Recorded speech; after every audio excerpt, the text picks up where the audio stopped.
All right, we are ready to go whenever you're ready. Craig, Chuck. I am ready for you to give your speech. Well, welcome everyone. I hope everyone has had a lovely summer. So if this is the first time you're joining us or just the first time in a long time, you'll notice that you're going to be muted and you're going to stay muted throughout the duration of the meeting, except for whenever one of the co-chairs calls on you. Following each agenda item and presentation, co-chairs will call on members of the public who wish to speak. You can participate by going to the reactions icon and pressing the raise hand button. It's not the wave, it's not the thumbs up, those will disappear. Only press the raise hand button once. If you press it a second time, your hand will go back down. If you're calling in from the phone, it's *9 to raise your hand and *6 to unmute. Be on the lookout for a prompt asking you to confirm unmuting once one of the co-chairs calls on you. The chat is only available for technical support to help with the Zoom software. It is not to ask questions or make comments to the co-chairs or any presenters. They will never see those chats. If you're using an older version of Zoom, you'll need to go to the participants section where you'll find the raise hand feature there. And finally, we encourage you not to raise your actual hand or wave at the screen to get our attention. We may miss you and not see you, and we don't want to leave you out. So just chat me if you're having problems. I'm here to support. And with that, I'll hand it back over to Craig. All right, thank you, Will. Good evening, everyone, and welcome to the full premiere of Community Board H Transportation Committee 2022. I'm Craig Lader, one of the co-chairs, and as you may have heard Will say, Chuck Warren, my other co-chair, is going to be joining us shortly. So let's get started immediately with item 1, which is a discussion of gaps in the bike lane network within Community Board 8 and potential upgrades of painted crosstown bike lanes to protected bike lanes. So as we start this, I just want to provide a little context. So let me just start by saying on behalf of the Transportation Committee of Community Board 8 Manhattan, I want to extend our deepest condolences to the family and friends of Carling Mott, a resident of our community who was killed while riding her bike on East 85th Street in late July. As co-chairs, Chuck and I are always thinking about how we lead this committee to make our transportation network safer for everyone who travels within our community, those on bikes, on foot, and in vehicles.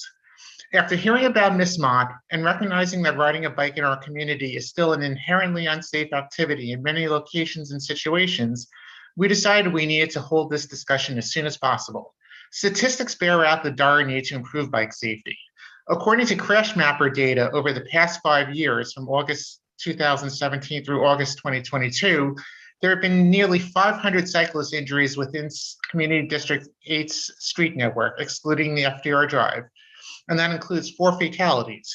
In the same time frame, motor vehicle injuries totaled just over 1,000, which is not a lot comparative to when thinking about the sheer number of vehicles we see, especially as compared to cyclist injuries. But there were only 2 fatalities resulting from motor vehicle incidents. And while even a single injury or fatality is too many, this disparity between motor vehicle passengers and cyclists is stark and speaks to the need to take action to address this issue. As we prepare to look forward, please allow me a moment to provide a bit of history and some clarification regarding Community Board 8's past actions regarding bike lanes, as there has been reporting that has misrepresented our discussions and outcomes. Let me say this clearly. Both this committee and the full board have expressed strong support for bike lanes in the past. In November 2015, there were 32 yes votes against 6 no votes and 8 abstentions, asking DOT to quote, propose a network of painted crosstown bike lanes on the Upper East Side to be implemented in the short term and to propose for longer term implementation a network of crosstown bike routes on the Upper East Side using the safest appropriate design. And surely DOT came back with 3 pairs of painted crosstown lanes early in 2016. And after months of discussion, this Transportation Committee 9-2 in support of 3 proposed pairs of painted bike lanes on 70th and 71st Streets, 77th and 78th, and 84th and 85th Streets. It was only when the full board voted on this package of proposed lanes that a vote failed, as any member who opposed a single bike lane on even one of those streets voted against the entire package. And unfortunately, an attempt to vote on each pair individually was not allowed thus resulting in no support for specific bike lanes and creating this false impression that this committee and the board oppose bike lanes and bike safety.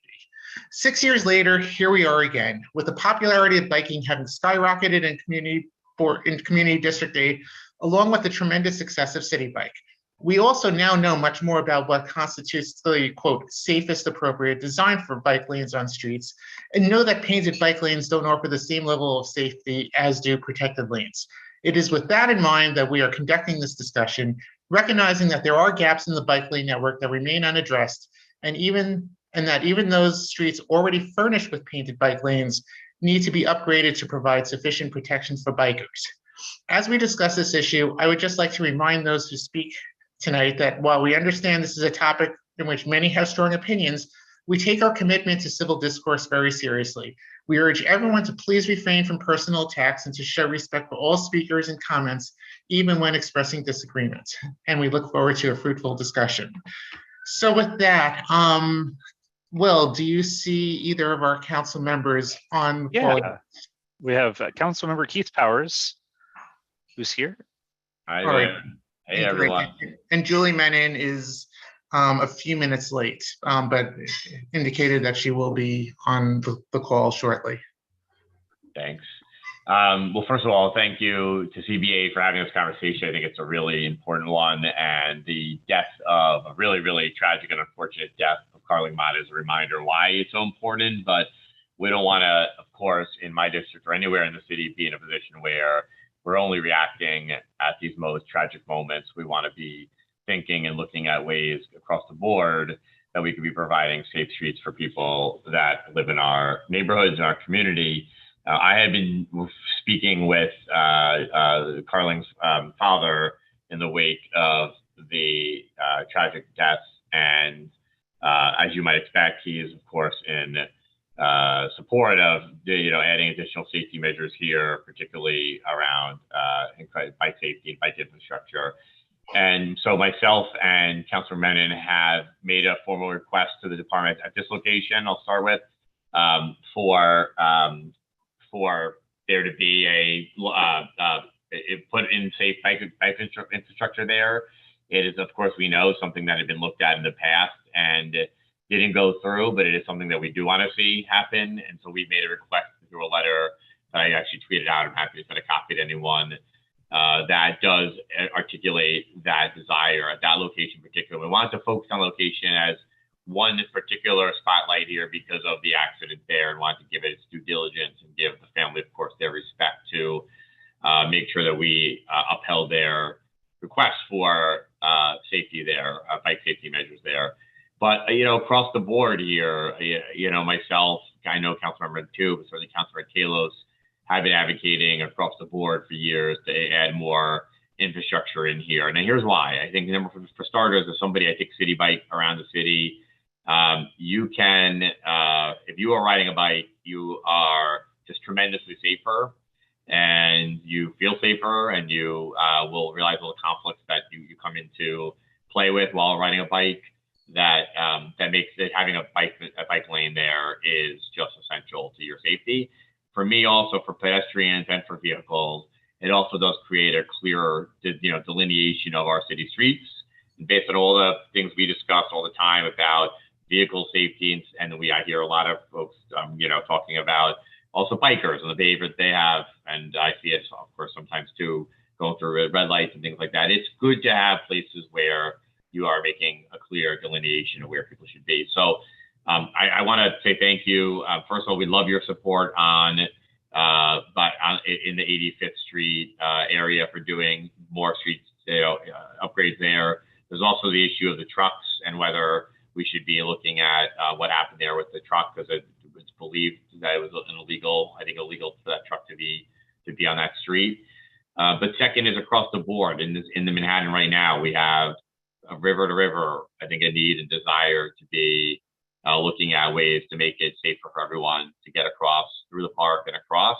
I know you're going to hear from people on that.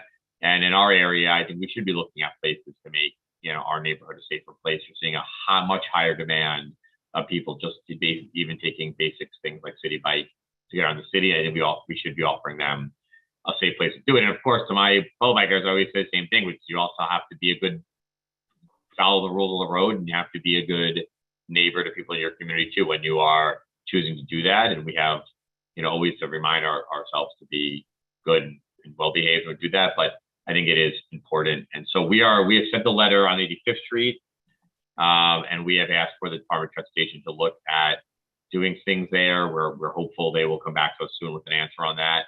And we would like to obviously honor Carling Mott's legacy there and her memory by making sure that we prevent another accident from happening. So I'll leave it at that because I see a bunch of hands up right now.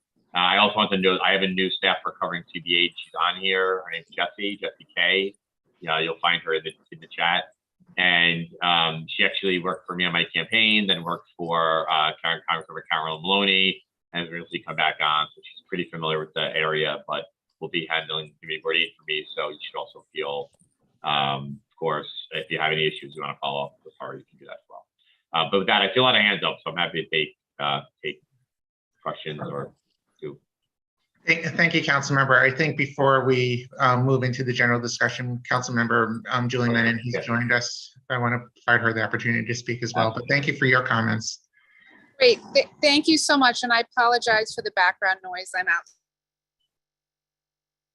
We can't hear you. We just lost your voice. Leader Powers, who you just heard from, for his remarks and for this joint letter. So obviously, and I know the council member talked a little bit about this, but clearly, a lot of the impetus for this comes from the tragic death of Carling Mott, and we want to make sure that her death is not in vain. And we need to be obviously clearly proactive about what we're doing moving forward. And also, as the majority leader mentioned, this issue has been percolating for many years. So we need to make sure that we are clearly acting in this regard. So at the family's request, Majority Leader Powers and I wrote the letter that you've already heard about tonight, asking them to immediately revisit studying the possibility of a crosstown bike lane on East 85th Street. But the discussion really goes much further than that, because we have to make sure that the current network of crosstown bike lanes in our neighborhood, we know it's completely insufficient. I mean, right now, we know that there are no crosstown bike lanes between 78th and 90th on the east side. There are no protected crosstown bike lanes at all north of 62nd Street. It's imperative that we provide a robust protected bike lane infrastructure in our neighborhood. And that would clearly benefit cyclists, it benefits pedestrians, it benefits cars. It makes sure that we truly have the safest streets possible for all. And so the other thing I want to mention is we're a very dense district. The sheer density of both District 5 and District 4, it also contributes to this. So more than ever, we should not have this kind of gap. So I really want to thank the Community Board for inviting us here. I look forward to the discussion and collaboration with CB8 and my colleague. Thank you so much. All right, thank you, Councilmember Menon. So with that, let's start taking comments from the public. And as a reminder, if you wish to speak, please raise your hand and you'll be unmuted when I acknowledge you. And I believe Chuck Warren has also joined the call, so he can help moderate as well. The first speaker we have is Barack Friedman. I see Barack is already unmuted. Hey there, everybody. First of all, thank you, Mr. Lader and Councilmember Menon and Councilmember Powers. I really appreciate what you had to say and completely agree with all the above. We really need to be proactive and put in the bike lanes before these tragic things happen, and so we have safe streets. And just looking at the Upper East Side, protected bike lane every 10 blocks, I think would go a long way.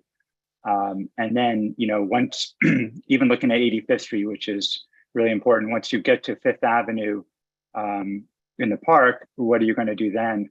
There's no entryway to the park that's easy. So 5th Avenue and 3rd Avenue are another big gap areas. So, I really applaud you bringing this issue up. I think it's super important, and getting things done before these events happen is critical. So thank you.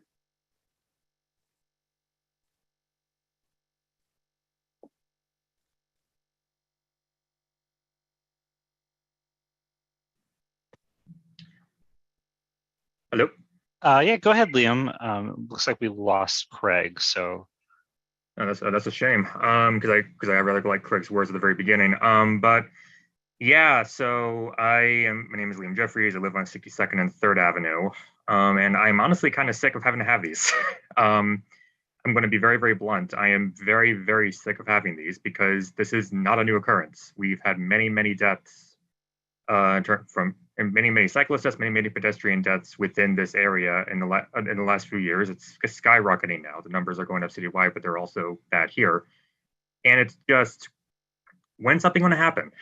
It's like we say this every single time there's a death of a cyclist or a death of a pedestrian in this area of we have to do something about this, yet nothing gets done. And the streets remain just as unsafe as ever and this has really rankled me because we're not talking about intention. We're not just talking about prioritizing cyclists and pedestrians over cars. That's one of it, but also there's the aspect of these are people's lives we're talking about. Like the fact that we are discussing this on the occasion of a cyclist dying is tragic and horrible and should not happen. We should be having these before any eventualities like this happen. So that's all I want to say. I really appreciate the fact that this is occurring, but when's something going to happen? Like this is not the first time. This is not the first time we've done this, and more likely than not, if we don't do anything, this will not be the last time. So when's DOT going to step up and actually do this? Like when is there going to be some meaningful action to make cyclists safe, pedestrians safe? Because this is unsustainable. That's all. Thanks, Liam. All right, next we have Hindi Schachter. Go ahead, Hindi. You can unmute. Just look for a prompt on your screen. There you go. Okay, can everybody hear me? We can, yeah. Great. I'm Hindi Schachter. I've been a resident of the Upper East Side for over 50 years. I'm on the steering committee of Families for Safe Streets. I commend Council Member Menon and Powers for their support of a bike lane on East 85th Street.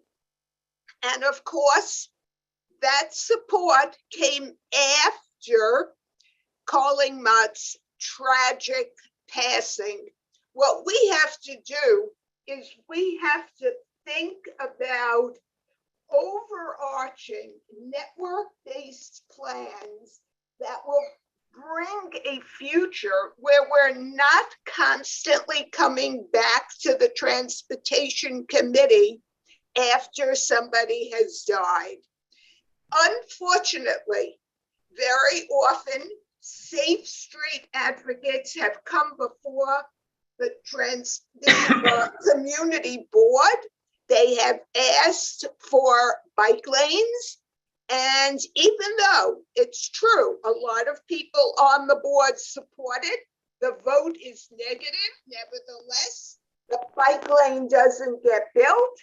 Finally, a death happens, and then everyone says, oh, the sky is falling. We must do something. Let this be the last time that we begin to act after a death. So we need multiple river-to-river protected bike lanes. We need a bike lane on 5th Avenue so that people can go in a protected way downtown. We need a network that allows people to move safely. And the sooner we get that network in place, the less likely it is that we'll all be called back in a few months and saying, oh, Annie Jones died on 5th Avenue, or Mark Grapplewitz died on 78th or 72nd Street. Let's build there. No, let's do it before someone dies. Let's not have to say we're doing it after the tragedy. Let Collingmott be the last tragedy. Thank you. Thank you, Hindi. Next we have Jacques Blinbaum. Thank you. Thank you for allowing me to share my opinion. I guess I'm going to make an observation and ask a question. I live on East 78th Street between Park Avenue and Lexington Avenue. And what happens is on our street, East 78th Street is a bike lane. It also happens to be a prime route for ambulances coming to Lenox Hill Hospital, coming from the west going east. It also happens to be a play street for Allen Stevenson School. And so what happens is we have a lot of interests going on simultaneously. However, there are too many competing interests on East 78th Street so that it becomes a situation where we can't adequately address any one of them fully because they're competing interests. So East 78th Street, for example, has no way to have a protected bike lane and still allow for a play street and still allow for all the ambulances that need to get there to go to Lenox Hill Hospital. So in our street, we have a very specific problem. And I don't know what the answer is, but I think that we have to consider all the competing interests before we come up with a solution for the East 78th Street bike lane. Thank you. All right. Thank you for those comments. Next, we have Oliver New. You're skipping a few. I'm sorry. You may have a different word than I do. Is it Carol? And I'm not going to butcher your last name, so just please pronounce it for us. All right, thank you, Will. And because I was disconnected, the order may be different, so you can handle the next few. Yeah. Thank you. Thank you to all. Good evening. My name is Carole Maisonneuve, and this is my first time ever participating in any such meeting, so please bear with me. I'm participating today as a cyclist. I commute daily from Central Holland to Midtown East, passing through Community Board 8 area. I'm also a mother of 3, aged 2 to 9, and my family travels around the city on bike. So here are some of the urgent issues that we believe as a family should be addressed by the board and by this committee in particular. First, the long overdue bike lane on Fifth Avenue. It's been mentioned by other speakers before me. It should be implemented ASAP. And it should be bi-directional indeed. West of First Avenue, there is no northbound protected bike lane until Central Park Drive, more than 6 avenues west of First Avenue. And yet, as absurd as it may seem, that Central Park Drive bike lane is only accessible on bike at 3 entry points located on 59th Street, 72nd, and 90th Street. There is no other lawful entry into the park for cyclists but these 3. The second issue we want to raise is related to my previous point. Actually, there is an urgent need for east-west protected bike lanes. There is none at this point from 59th Street through 96th Street. This is shameful. Paint is no protection, and the death of Colin Calmot has recently demonstrated this again. We need to harden temporary bike lanes, such as the one on 61st Street that I take daily. Those flex posts, they get ruined by cars by the minute. This is taxpayers' money, by the way. This is being misused. Flex posts are insufficient at deterring drivers from entering bike lanes, and they do not protect bikers in case of crash. Bollards also need to be added at every single bike lane entrance, as it is the case on the Hudson Greenway, for instance. And if I may recall, this is also the way every city in the world that invests in cycling does. They do have bollards at every bike lane entrance. And until this is done, many more cyclists will die in the hands of reckless or absent-minded drivers, illegal 53-feet trucks, or outright road criminals. This also means that conflict between pedestrians and cyclists will continue, because bikers who fear for their lives will continue to use the sidewalk as a safe refuge. My third point, we need also an uninterrupted East River Greenway that serves as a credible bidirectional transportation route for all types of cyclists, while also guaranteeing the safety of the pedestrian.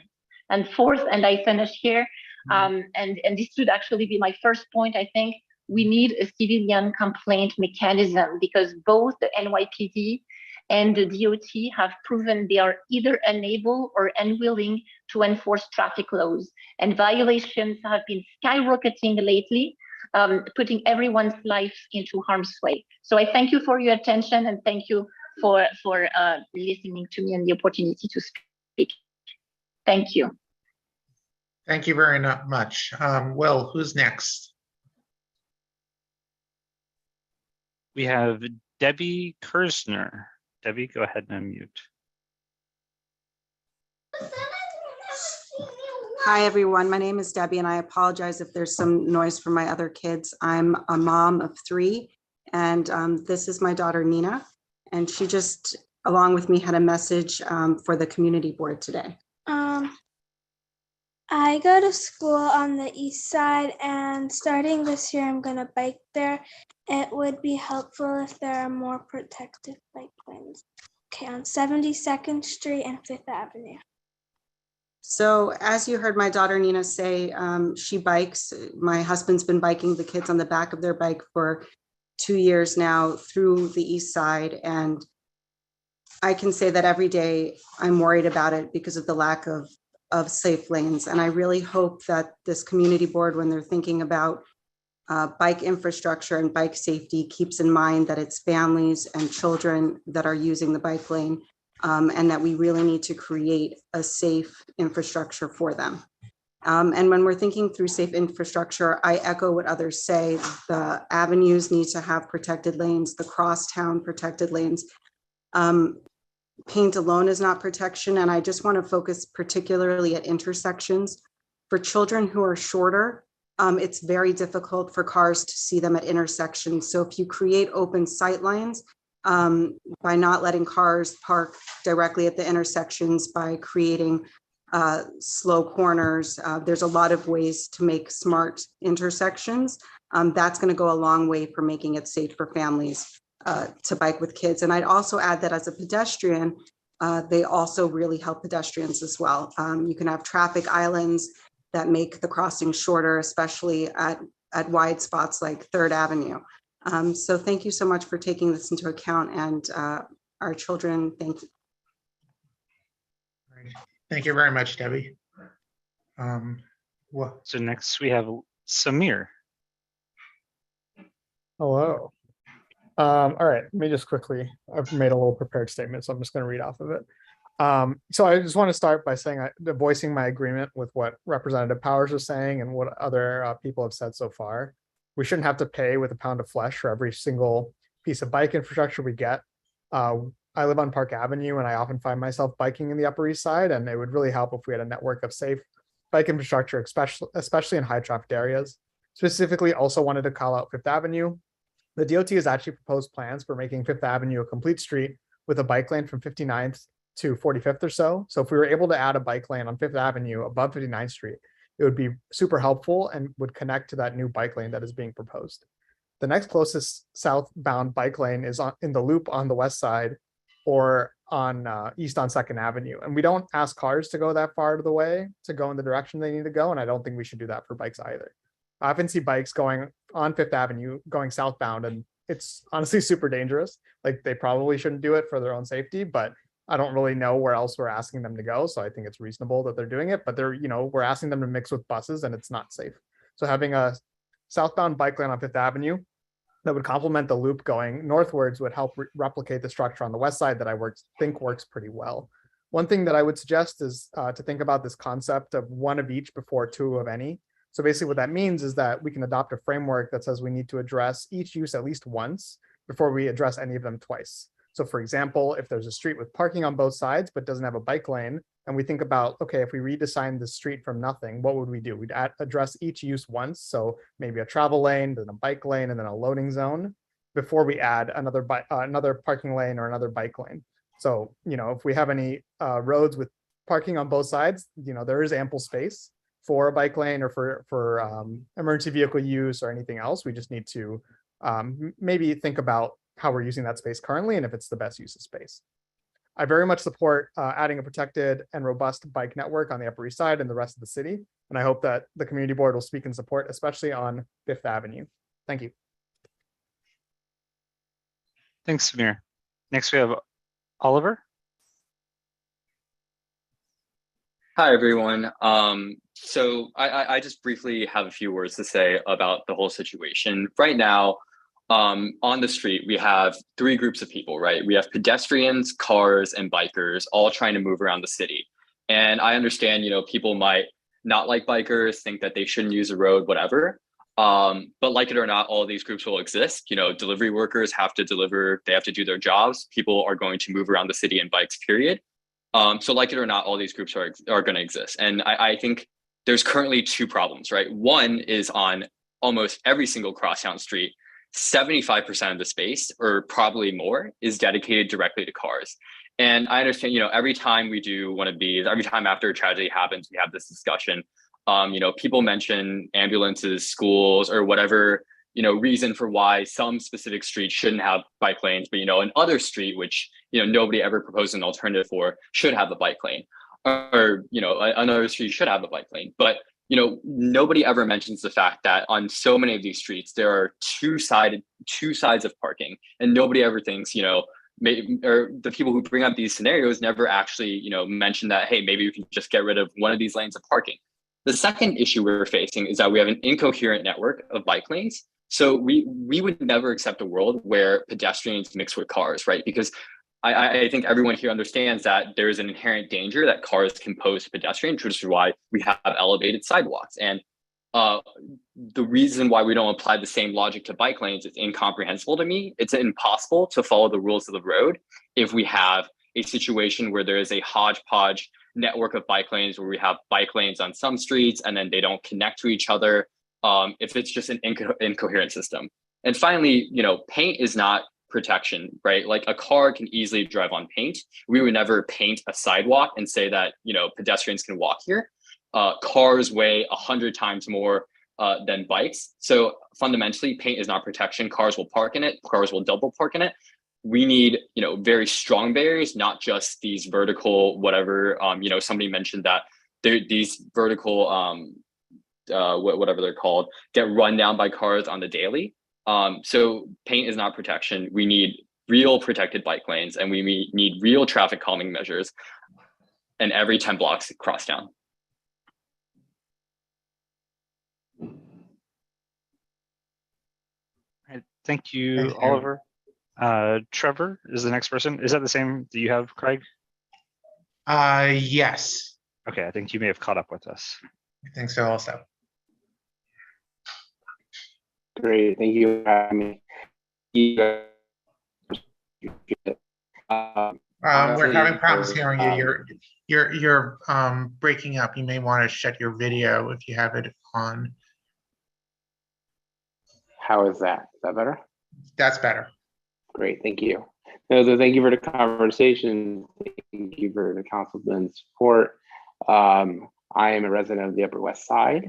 I bike to friends' houses, doctor's appointments, many other things on the east side, and I take either the roundabout way through Central Park, or I go through the transverses on the streets, or if I can somehow make my way to 72nd, I do that. There just isn't a great way to get across the park, and I'd love your guys' support to do that. In addition, when we get on the 5th Avenue, it is quite a scary ride to ride along the drivers, the buses, and many other obstacles. I think that it is imperative to move aside the parking and allow for a safe bike ride down 5th Avenue to wherever someone needs to get to across town. So I'd really love your support there. And then finally, it's not just me, it's my wife. She is a teacher on the Upper East Side, and I would love to see her safely get to work every day as she goes through many different issues on her daily commute. So your support will definitely make our lives much safer. So thank you. All right, thank you, Trevor. Next, we have Ann Jacobs. Hi, everyone. Yeah, my name is Ann Jacobs. I'm a Yorkville resident. Carling Mott was a dear friend of mine. Council members, I sincerely thank you for your involvement and for everyone on this call on chatting through this issue. Carling was an avid biker, very active community member. And I certainly don't want this happening to any other friend or neighbor or daughter. So I agree, as the council members mentioned, a protected lane on 85th is a great start, but it definitely has to expand. We need a long-term plan for increase in bike lanes. And more importantly, safer bike lanes when there's no possibility of vehicle crossover, as Oliver mentioned. Protected bike lanes are key, not just painted. And that account for these accidents. And I strongly agree with the Fifth Avenue proposal as well. Frankly, we have a small army of young New Yorkers that want to be active around this issue after losing their friends. So, we'll patiently await any action items we can take and hope to push this along quickly. Thank you very much, Anne. Next, we have Andrew Fine.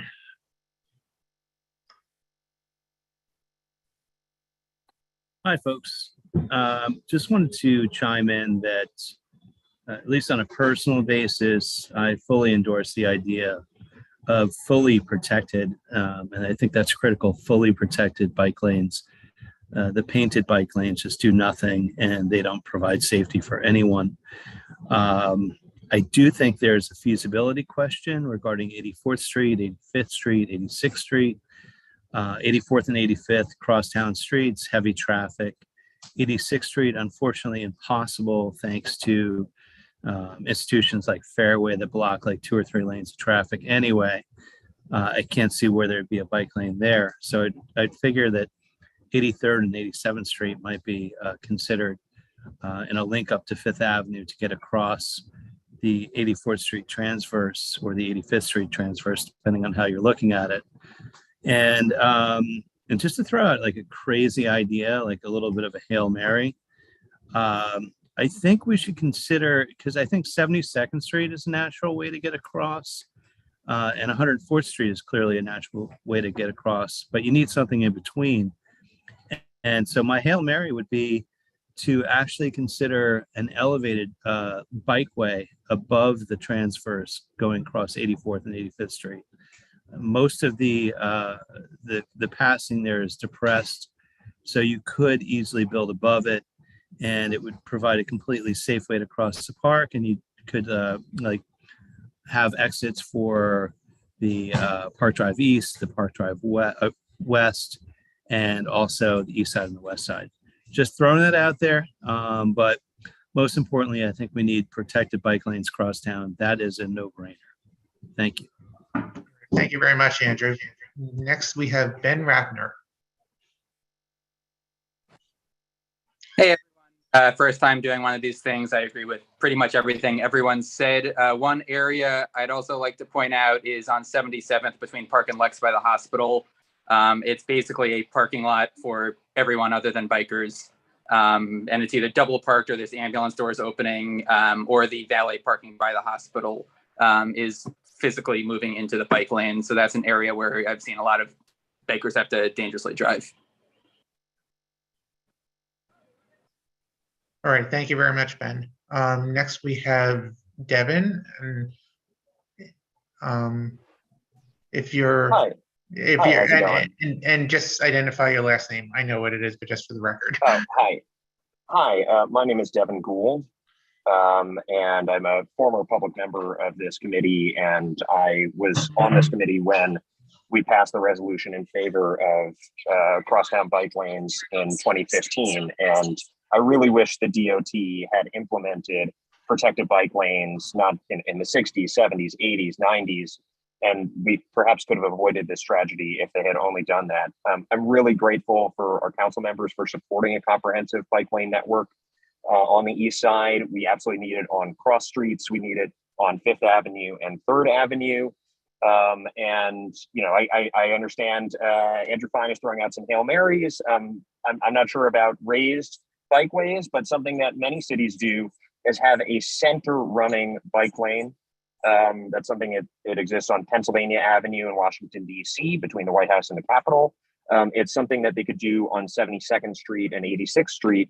To avoid, having it interact with the buses and the bus stops and the unloading at Fairway and things like that. So I think if we're thinking outside the box, that's one idea, is having a center running bike lane, but we absolutely need real protected bike lanes, crosstown, 3rd Avenue, 5th Avenue on the east side to prevent tragedies like this from happening again. All right, thank you, Devin. Next, we have Diego Barberena. Hi, my name is Diego. I've been living in the Upper East Side for like 18 years now. I am a cyclist. I own a car and I walk, and my kids walk also to school. So I agree with almost everyone's thought. Again, I want to say 3rd Avenue has to be considered. That it's quite important. That it's kind of ridiculous that it's only 1st and 2nd Avenue. Also 5th Avenue. And the other street that needs to be protected is 91st Street. 91st Street is a bike lane that connects Central Park to the east and the west. And it's also the route that is being taken by the garbage trucks to the transfer station. So that's a dangerous combination to have bicycles and garbage trucks. That's it. Thank you very much. All right, thank you, Diego. Next, we have Giuseppe Tolini. Hey everyone, thank you so much for taking the time to listen to everyone. I am 26 and I live on 63rd and West End, and I do want to reiterate how important I think it is for bike lanes to be protected. Again, paint is not protection. And whenever I'm trying to bike back from the park to West End Avenue, or to go pick up groceries, or to see friends that live close by, I always feel in danger when I am biking on a shared painted line. There's cars double parked, cars speeding, and it's never really safe for anyone, children, senior citizens, anyone else on the street. I would like to say more specifically to my experience. I think we desperately need crosstown bike lanes, but we also need more north-south connections. The east side is obviously a desert in terms of transit that is in cars, but also on the west side, West End Avenue from 57th Street to 158th Street does not have any bike lane whatsoever. Not protected, not one direction.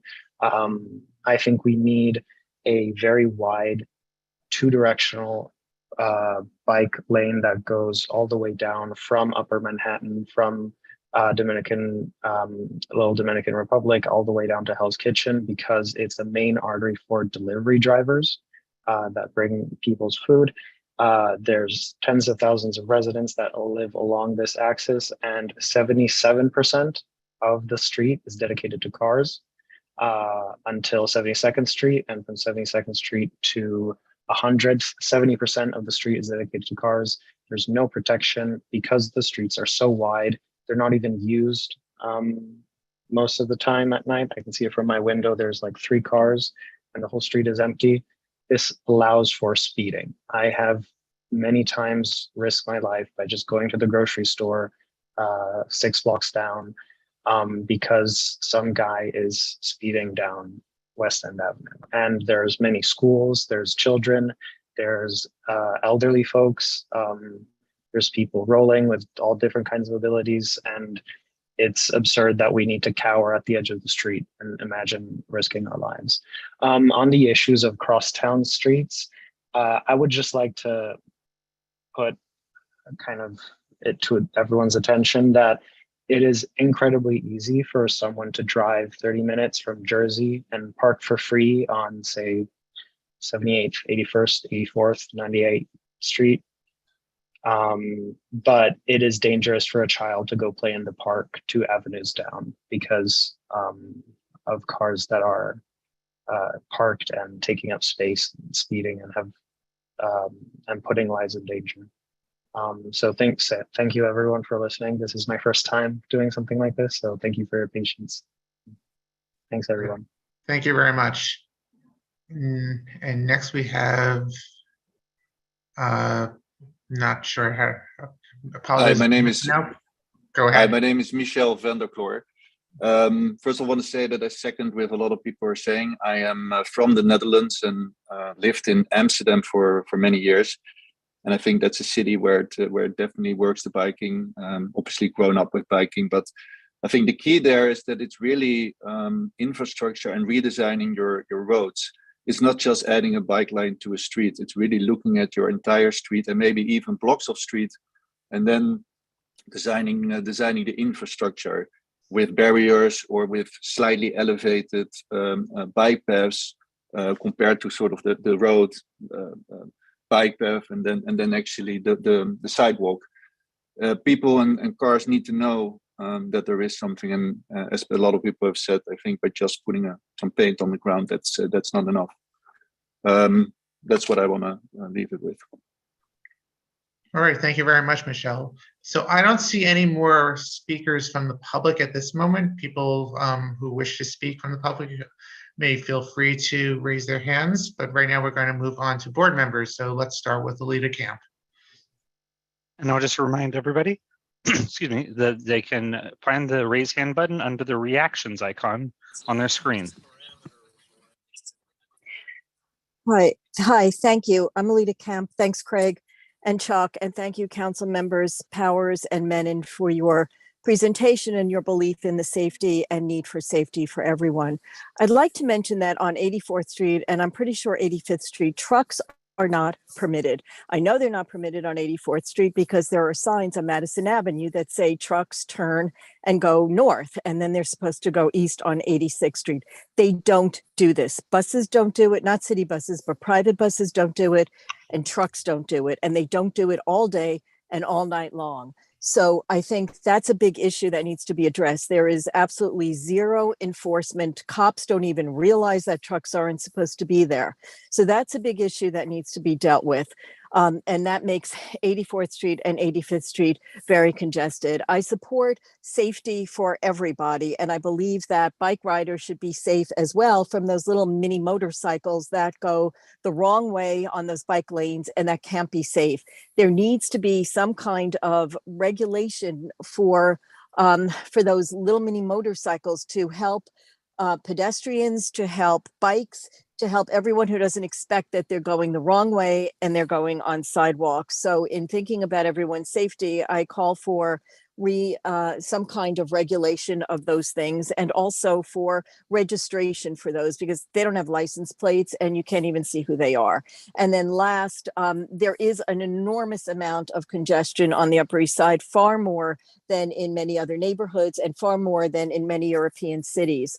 And so I would urge our council members to support restrictions on development so that the area does not become increasingly more congested, because as everything gets more congested, people are fighting for their square inches of territory. And that includes car drivers, bus drivers, truck drivers, pedestrians, bicyclists, motorcyclists, everybody. So I would ask that that be looked at. And that's about it. Thank you very much for your time and attention. Thank you, Alita. Next, we have Paul Crickler. Thank you. Thank you. First of all, I'm sorry I've forgotten the name of Carling's friend. I can't see if you're on the call still. I'm so sorry for your loss of your friend. Thank you so much for speaking today. Thank you. And so thank you for speaking today. I can't imagine how awful you feel right now, so I'm sorry for your loss.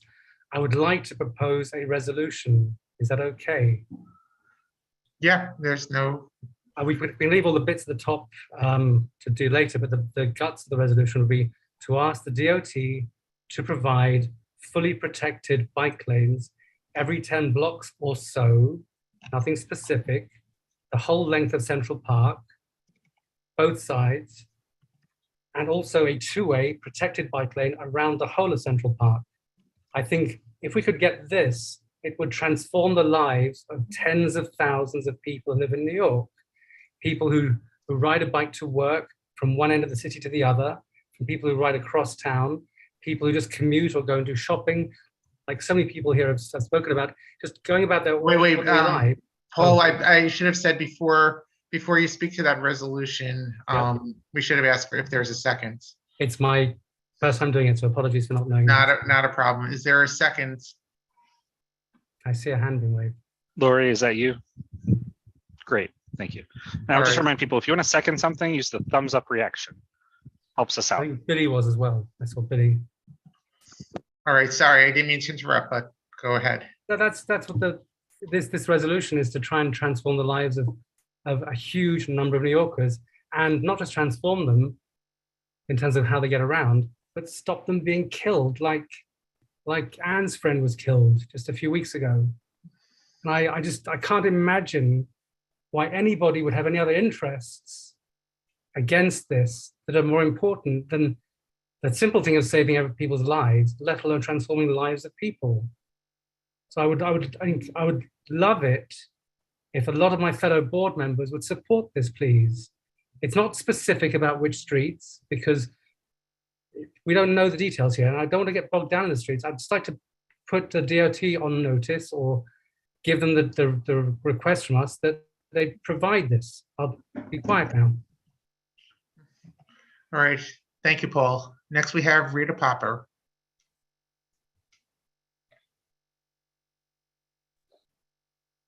Thank you for this forum, and I support all the bikers and everything. I think that we are jumping the gun when we tell the Department of Transportation, we want it here, we want it there, we want it double here.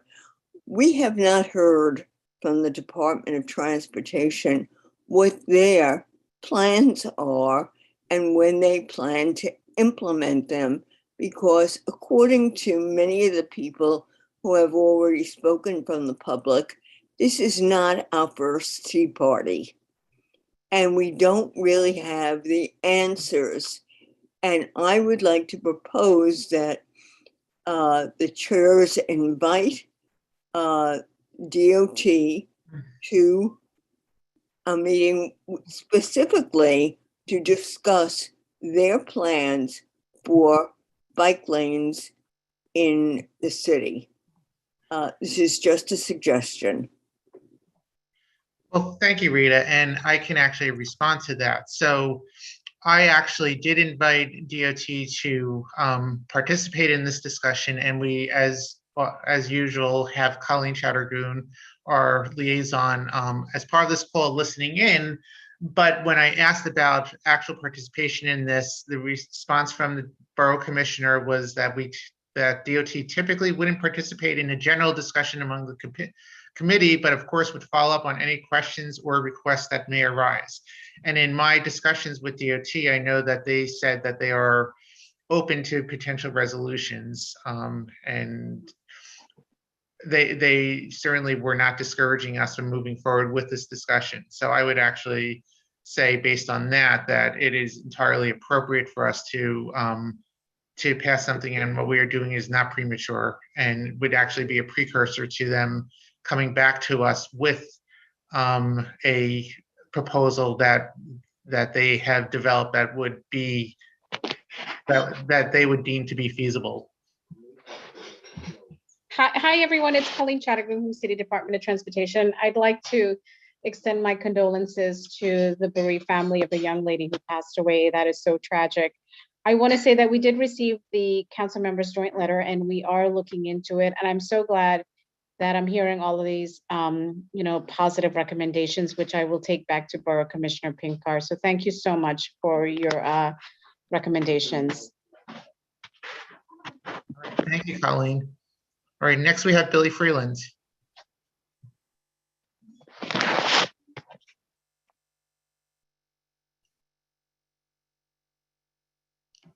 Billy, can you unmute? Will, can you? I think his headset is dead or something. He said, just give me one more moment. Oh, okay. I still saw it unmuted.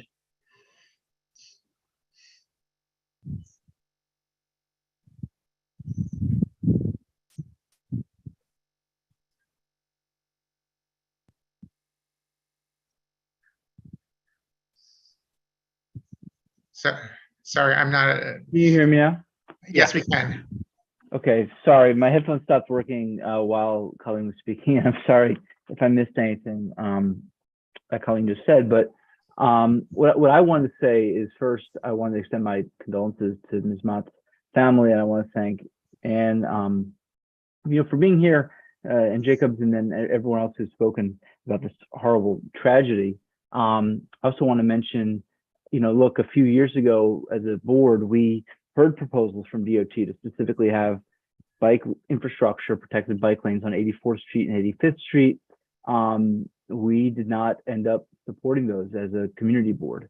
And I think, it's nobody's fault. There should be no guilt, but it's hard to escape the fact that this type of tragedy and many others like it could be avoided if we were a little more deliberate as a city in putting this type of infrastructure in place. And I think it was Cindy Schachter who said something really interesting that I just wanted to comment on, which is that, we can't just keep waiting for tragedies to occur and then for us to respond. We have to be far more proactive, but more than that, and I know I say this as a community board member and I'm maybe self-interested in us having this, role in city governance, but my message to DOT would be, don't just wait for us. I think in my ideal world, our role would be to talk about and debate these projects and maybe even vote on them. But it shouldn't be that we have this veto over safe streets in our city, right? We should have the opportunity to debate and discuss and propose where these bike lanes should go. But if we end up having another vote like we had a few years ago, or no vote at all, and we take no action, I don't think the DOT should wait for us. And my message to anyone who's still here from Councilmember Menon's office and Councilmember Powers' office is don't just wait for us. Engage us, work with us. But if we refuse to act, if we refuse to actually take a vote or work constructively on where these bike lanes should go, please proceed with putting this bike infrastructure in place. And I don't want to sound selfish, but I all the time take 84th Street, 85th Street, 86th Street over to Central Park. And every time I do that, I'm putting my own life in danger. And I'll tell you exactly my route. I leave my place on 2nd Avenue. I head west. I go up 3rd Avenue. Why? Because I'm trying to get to that 91st Street bike lane, which by the way is not protected, but it's much better than what we have. But when I'm going west on 86th Street, or when I'm heading on 85th Street, when I'm going up 3rd Avenue, and yes, even when I'm going up on 91st Street, I'm never truly safe because I'm always riding in the midst of traffic. And there's many, many, thousands, hundreds of thousands, millions more like me. And, these decisions come down to us, 50 members of a community board, for better or worse. So I hope we will take seriously Paul's resolution. But at a minimum, I don't want DOT to just come back for another discussion. DOT, you already did that. You already analyzed this, you studied this, you came to us, and we had a choice to make, right? So come back, let's have that vote again. Let's act with speed on this, because obviously lives are at stake. So that's all I just wanted to say, and I'd be proud to support Paul's resolution tonight. I hope others would join me in doing so. All right, thank you, Billy. And next we have Russell Squire. Thank you. So I have a general comment, and then I want to talk about the resolution. So I just wanted to add to what Craig had said at the beginning, in terms of what the board has done with regard to bike lanes, and just note that within the last few years, there was a proposal for a bike lane that had come to us, and we provided feedback on it in terms of what sort of potential issues might be in terms of who was on the street and other uses of the street and things like that. And I think DOT, to their credit, came back with changes to their proposal. And I think we, to our credit, approved the revised version of the bike lane that they had proposed. So I think, this is an issue where we've had a constructive role to play. In terms of the resolution, I agree on the idea of having crosstown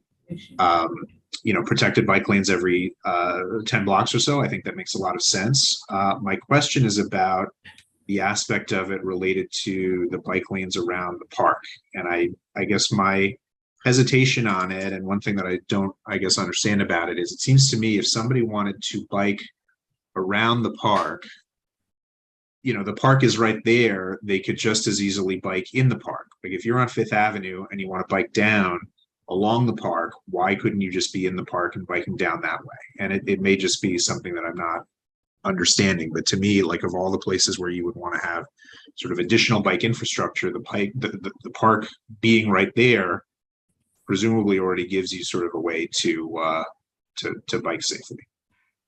All right, Paul, would you like to respond to that? Since it's Yes, thank you. resolution? It's a great question, Russell. So what this is meant to represent, in the ideal world, in the ideal world, Russell, if I was to get across Central Park from the Hudson River to the East River, there should be somebody going through the park as well. We can't have that because the transverses are death traps. I imagine it'd be very hard to get those changed into something that is not a death trap. That would mean no cars, only buses and bikes. There's no way to get across the park legally because you can't ride your bike in the park. There is the loop, but the loop goes only one way. So what we're trying to achieve, I think, as a city is to make it not just safe, but convenient for people to get all sorts of ways and permutations across and around the park. It's not just to go around the park, it's for someone to go from the Upper East Side down to Hudson Yards, going in that direction. There's tons of ways we want to get around, and we need a way of doing that. The ideal way is not available to us. That's the idea behind having two-way bike lane around the park. Hope that answers your question.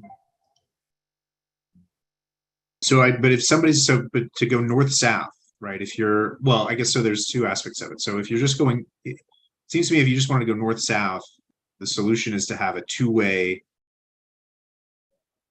loop essentially, or perhaps even better bike infrastructure within the park that allows you to go both ways and not just to have to go one direction. If the purpose of it, so that's sort of one aspect of it. And then the other aspect is if the purpose of being able to go around the park is because of the inadequacy of being able to go through the park, then it's, I mean, I feel like then we're sort of dancing around the issue of, really what we want is a way through. I mean, it's sort of surprise. I mean, yeah, to me, it's a shame if somebody wants to go from East 86th Street to West 86th Street, the idea they'd have to go all the way around the park. And that's sort of what we're, the best that we can ask for. That I think is, I don't know. I mean, to me, it just seems more logical to say, look, let's be able to go through the park if that's the goal, and go north and south through the park if, to the extent that that's a goal, and it not necessarily rely on something that's sort of like a workaround. I have a couple of thoughts for you. Firstly, if you were to offer me a two-way bike lane within the Central Park going all the way around, I think everyone I know would love that. The reason that probably won't happen is because Central Park, it's just impossible to change Central Park. Obviously, DOT does not control that. It's a conservancy. That's so far in the future that we have lots of people dying before that would ever happen. Your idea also about doing the more rational and realistic thing to go across the park, again, 100% agree. I would love that. My personal wish, take the cars away from the transverses, made it busway only and bicycles. We'd speed up the buses hugely and make it safe for people on bikes. That's not going to happen though. It just isn't. It's realistic. So if you acknowledge we have, let's say, 72nd Street, a crosstown bikeway from the East River to the park and the park to the Hudson, we have a way of getting across there already. There is a nice bike lane there. So you're allowed to ride the bike there. It's a path, a cycle path. There's one also on 95th Street that could be cleaned up nicely, but you can basically get to lots of places with both having the round Central Park and the ones that we have already. That's a longer answer to say your idea is the better idea, but it's just not realistic. It's going to happen anytime soon. Okay. All right. Thank you. Sure. All right. Thank you both. Next, we have Peter Bork. Thanks, everyone. Just wanted to share my support for the resolution, for Paul's resolution. That's it. Thank you. All right. Thank you, Peter. All right. We now have John McClements. I am John McClement, and I'm new to Community Board 8. I'm not new to the neighborhood. I've lived here since 1985. What I'm not hearing tonight is any discussion of the interaction between pedestrians and bikes. And as you probably know, there's a large population of senior citizens on the Upper East Side. And I think many of us feel more threatened by bikes than cars when we're trying to cross particularly First Avenue and 2nd Avenue, where the bikers seem to regard red lights as something where they'll make a judgment call as they go along. And it's just frightening that they go at high speeds and disregard the lights. And it's not just delivery people, it's regular New Yorkers as well. And I'd just like to see some consideration of that. And that's really all I have to say. All right. Thank you, John. We've had discussions in the past, and I could offline try to point you to some of our past discussions regarding that topic, and you may find that helpful as well. Next, we have Barbara Rutter.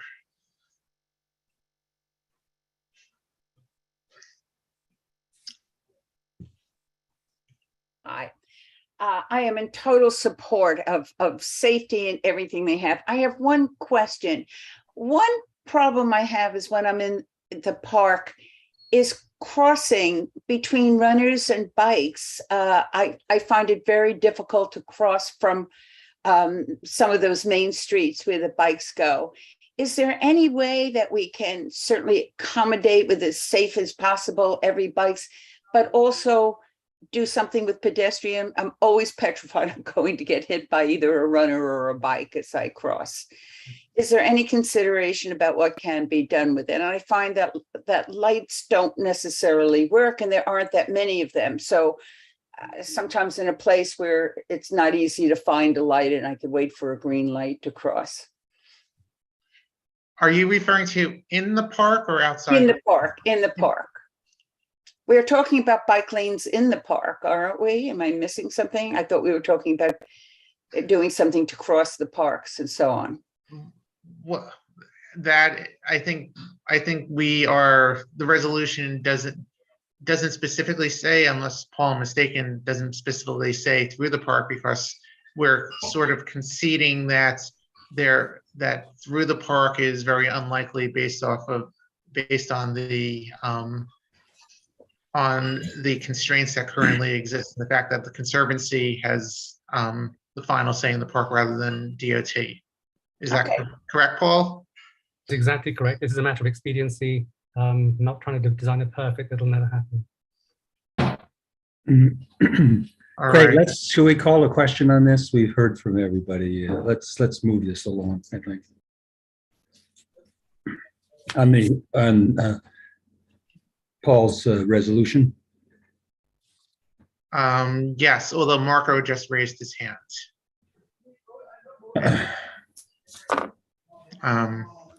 So all right, why don't we let him, since he hasn't spoken the last, he can have the last word. Yeah, and then thank you, Craig. Thank you, Chuck.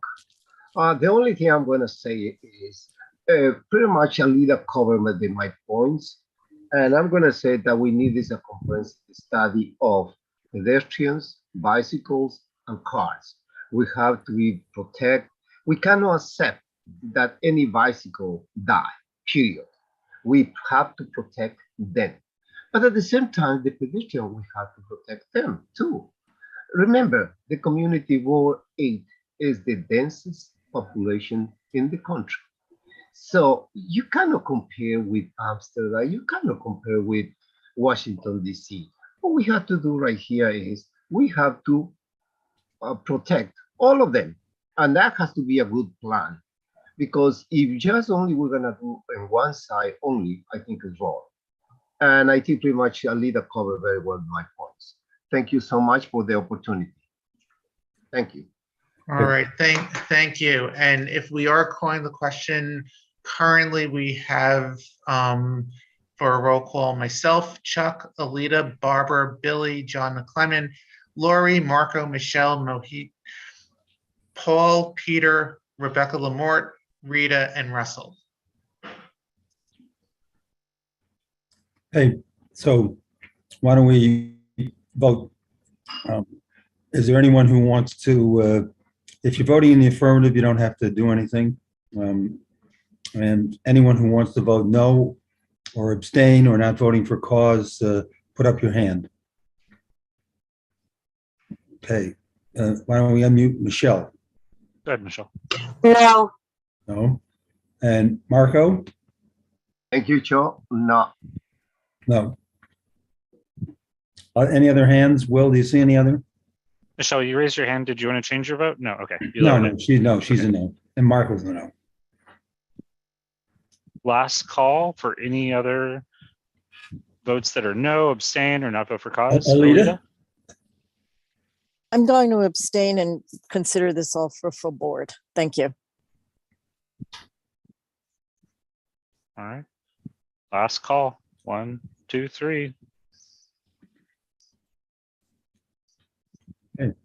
All right, so the resolution passes 12 yes, 2 no, and 1 abstention. All right, thank you, everyone. All right, go ahead if you want to go to the next item. All right, the next item, let me just pull up the agenda, is an update on open streets within Community District 8. So just a little background here. Late in the last school year and during the summer, the DOT received a number of applications for open streets associated with schools, which means that during certain hours of the school day, the streets that are participating in the program would have open streets, which means that they would be full closures, but and we'll get clarification from Colleen, full closure meaning that it essentially is closed to through traffic, though any local traffic and certain vehicles that that have other specific needs to get through are able or into those blocks are able to do so.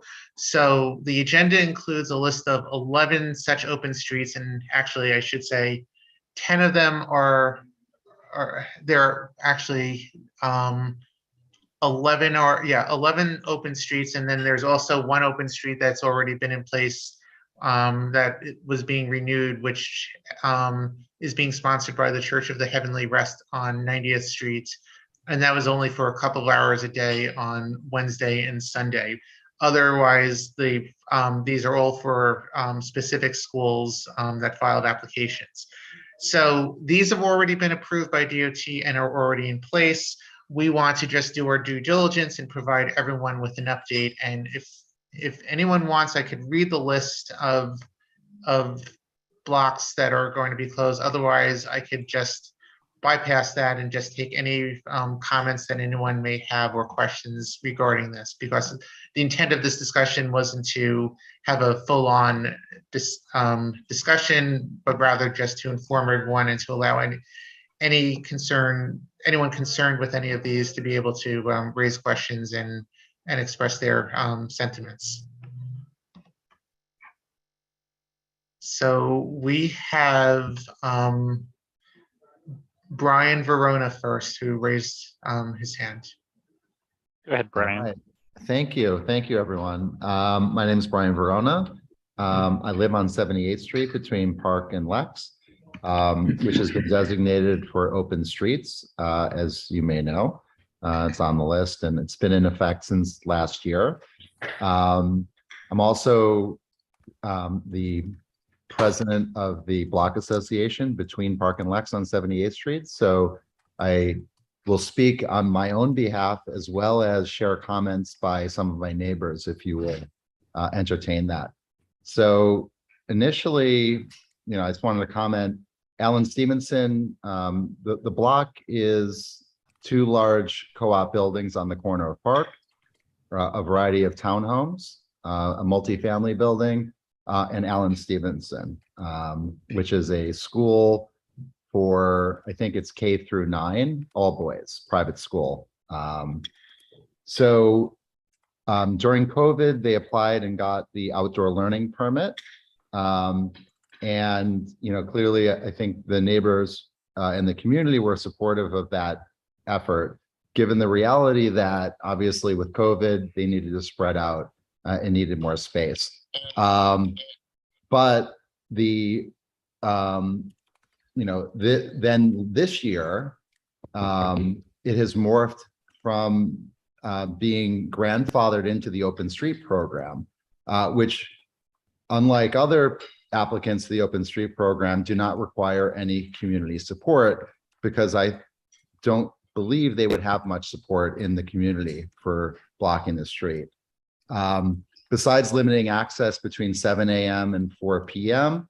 To a bike lane, electric charging station, and the reality that ambulances use the street to get to the emergency center, which is on 77th Street, it creates a lot of congestion issues. Congestion exists not only at 78th and Park, but also 78th and Lexington as well, which includes double and triple parked cars, which are people who are in the school community, as well as contractors who work on the block, et cetera, which leads to a variety of honking, traffic, as well as dangerous conditions for the bike lane, which exists in 78th Street as well, which we covered earlier. In addition, I would say that that the school really is not using the space for outdoor learning, but rather almost exclusively for recess and physical education, which leads to a ton of noise and disruption. Many of our neighbors have their offices on the block. I see some of them on this call, but also work from home, and it's quite disruptive. Furthermore, the kids spill onto the sidewalks, from the streets. In fact, my wife was hit by a ball just this morning. A great way to start the day. Again, I understand why we love the school and we love the people at the school. I understand why they want it. It's easy for the kids who are driven by Ubers or other private cars to drop off and pick up, rather than drop off on the avenues and walk down the block. But in the other context I will provide, this is all after Alan Stevenson completed a 4.5-year project to expand their public spaces, not expand their census. And specifically, they have an additional gym, they have an additional library, the additional science center, an additional, plant, I forgot the word for it, on the roof. So they effectively built out their amenities, which, was very good timing. So those are my comments. We think that the open street is a taking of space from the community, and we'd prefer it not. I would prefer that it doesn't exist. I would love to also read some comments from some neighbors who couldn't be here, and they asked me to read them accordingly, if you will humor me. I'll say their name and where they live. The first is Betsy Smith. She lives across the street on 78th between Park and Lex. She had to go at 7:30. Can you give my strongest objection to the outrageous overreaching by Alan Stevenson to make public streets into their campus? The school does not own the street. The idea that private school kids get protected exclusive drop-off at the expense of residents who pay ultra-high taxes is absurd, not to mention that the street stays closed for an outrageous number of hours to the complete inconvenience of people who work and live on the block. 78th Street is not the Alan Stevenson campus. That's one comment. I will read the comment of my neighbor, George, who says, I'm thinking of moving. Okay, just to contextualize it. And, more comments like that. I will let others, I will unraise my hand, but I appreciate your time. I'm not sure if that was the agenda for this meeting. I know your status is to talk about all the, wonderful open streets. Just in this case, it's a benefit for a single constituent and not the community. So thank you for your time and appreciate it. All right, thank you for your comments, Brian. Next we have Wendy. Thank you so much for the opportunity of letting me speak. I'm always impressed when we have transportation meetings at the competition that we all have for the limited space that is available in New York City. And we happen to live in an area on the Upper East Side that is blessed with a number of truly wonderful schools and with amazing educational programs and producing a great generation next of problem solvers. If you go on the websites of these schools, I think you'll see some of the most exciting programs. I noticed that on this list that all but one of the schools are within spitting distance of Central Park. I grew up in New York City. I went to some schools in New York City and we used Central Park. My kids grew up in New York City and they also have used public parks. And the only school on this list is Manhattan New School PS 290, which is on East 82nd Street between 2nd and 1st Avenue. They do not have easy or quick access to any of our parks, east or west. It's quite a hike for little kids. All of the others are like either across the street from Central Park or within a block. I think the furthest one away is Buckley, which is 2.5 blocks away. It is absolutely outrageous to ask us for all of these hours. It's not just for the yearly school fair or for once in the fall and once in the spring. It's Monday through Friday, basically most of the day. As John McClement said before regarding a different issue, we have the largest mobile sentient senior population in New York City. And those of us who either have been caregivers for seniors with walkers or wheelchairs or who are contemplating that in our own lives know that these streets become completely inaccessible to us. And it's not just a matter of hiking up a few blocks and back down a few blocks. This is really an improper use of streets and of our tax dollars and considering safety issues of emergency vehicles, because my daughter played, my daughter went to Manhattan 290. When you close off that street and an emergency vehicle has to come through, there is a time lag getting kids off the street and moving the partitions and making sure that everyone is safe. This is a really, really poor idea that was not well thought out and there was not feedback from the community in advance that I'm aware of, robust feedback. I would say that the one school that has an excuse is PS 290 because of its location, and all of the others, shame on them. They have beautiful gyms. Some of them have roof space or outdoor backyard space. They have buses that take them to the fields on Randall's Island for various soccer and baseball games. This really is unconscionable. And I'm hoping that as a community as a whole, we can support our schools, love them, go to their fairs and festivals, give them permits to have their once in the fall, once in the spring community events. But this is really overstepping. And thank you so much for letting me speak. All right, thank you, Wendy. Next, we have Terry, and if you could just identify yourself. Good evening. My name is Terry O'Toole. I'm the security manager at the Buckley School. We take care of the street. We only close the street from 9 to 2 to make it easier for people to get in and out. We allow vehicles to go in and out as need be, emergency vehicles, that is, and requiring vehicles. We do use the street as a play area, and that is beneficial. We do sometimes go to our gyms, to our Randall's Island, but we don't use Central Park because of the permits. We can't get permits in Central Park. We have permits for Randall's Islands for our sports activities. The school Play Street program has been in effect in New York City for, I'm going to say, about 75 years. They're various all over the city. There's many institutions that have them. Some do, some don't take care of them. 75% of our student body lives in Community Board 8. So it certainly is being used as a community project, a community street. If anyone decides they want to come and sit and relax, they're welcome to it. But we don't have any provide chairs or anything like that unless we have the students out there. Okay, just to let you know. Great, thank you very much, Terry, for those comments.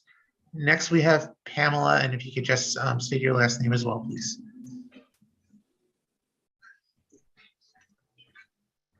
Unmute Pamela. She's muted. Yeah, no, she just needs to follow the prompt. Oh, I just muted you back. I'm sorry, Pamela. Try that again. Is that better? Yes. Yep. Okay, I'm sorry. Dr. Pamela Lipkin. I live on 78th between Park and Lex. My office is in my townhouse. What this Alex Stevenson's school has is borderline criminal. The purpose of the Open Street program was to transform streets into something that the public spaces that everybody can use. What they've done basically is steal the street to make it convenient for their drop-offs, pickups, whatever they want. Half the time the street is closed off and they're not even using it. There are real safety issues with what they have been allowed to do. But some background is Brian mentioned is they went through it. It's actually a 6-year project to increase the size of the school enormously. They bought 2 townhouses. They took them over. They built higher. They tout on their website a $50 million gym.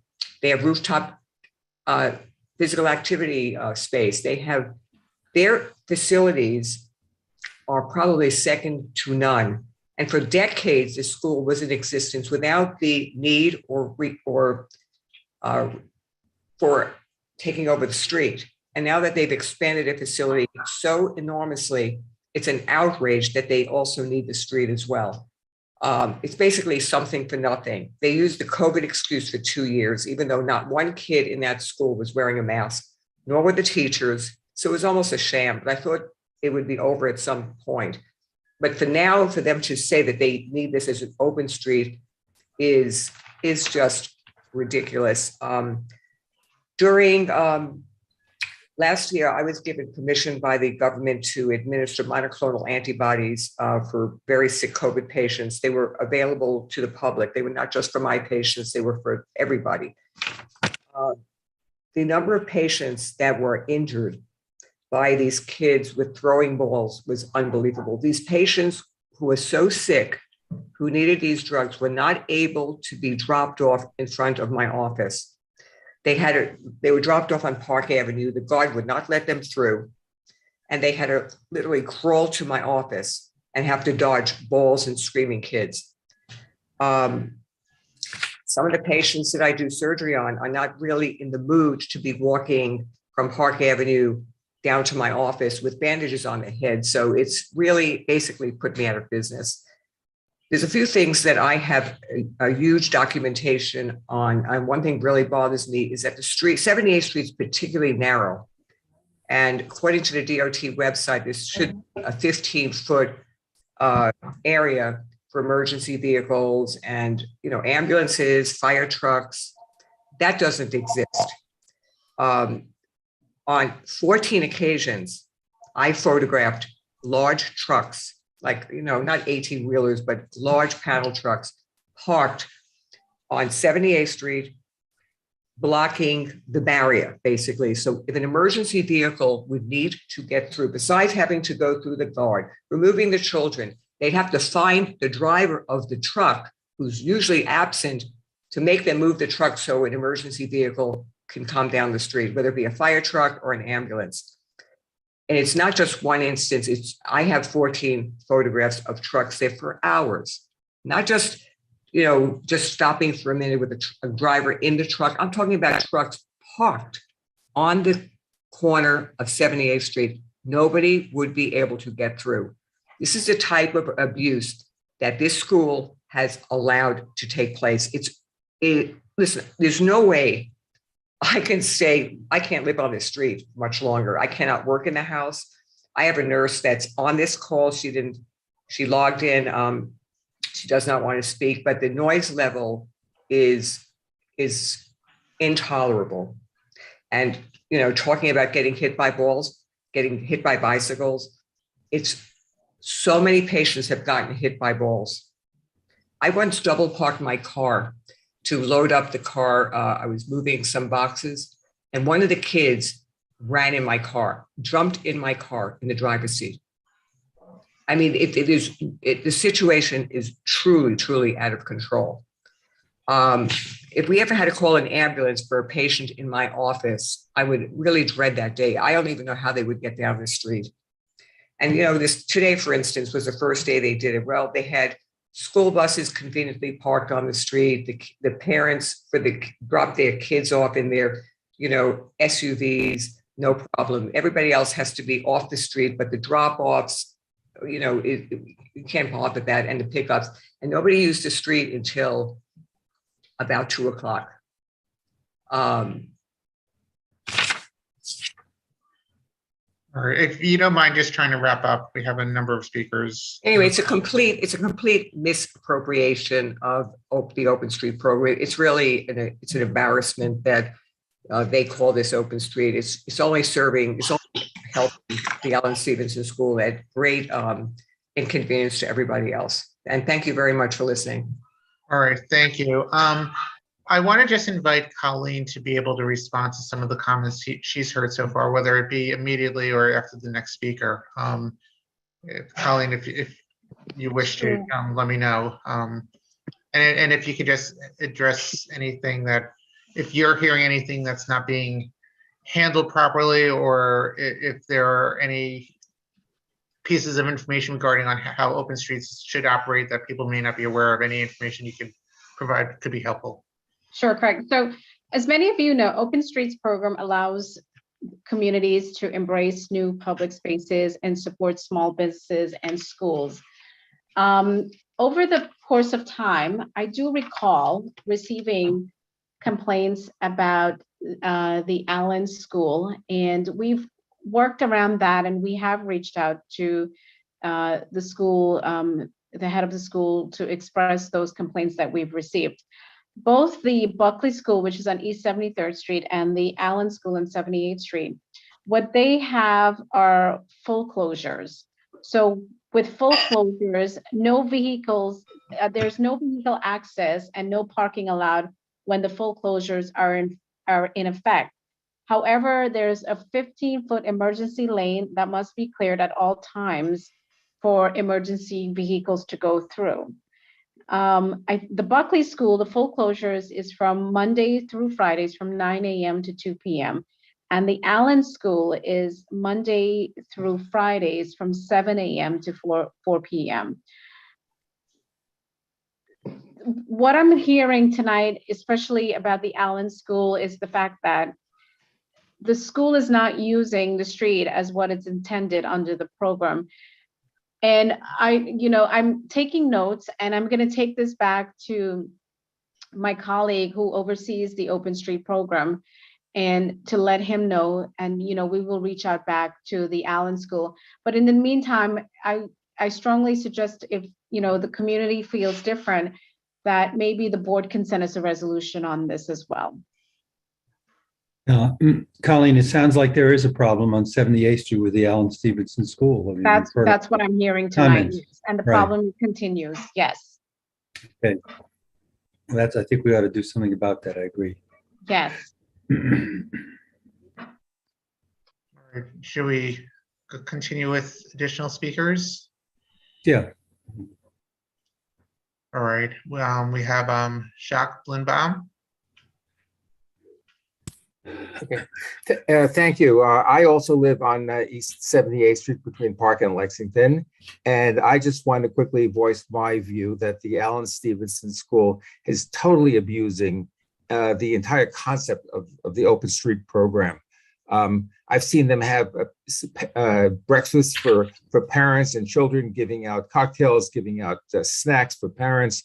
They use it for dropping off. They are totally have no respect for the rights or for the needs of the community.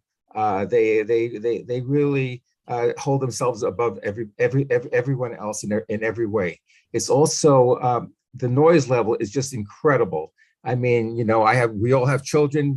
Boys can be rowdy, but they use the street very not consistently throughout the day, but when they're out there, the noise level is absolutely impossible. I need to work from home sometimes, and it just becomes impossible for me to work from home. The other thing I want to point out is we have a neighbor that's trying to sell their townhouse. And I've heard from realtors that actually the value of townhouses on our block has gone down significantly. They're becoming almost very difficult to sell because people don't want to buy on our block when they come out and see all the noise that's going on in the street.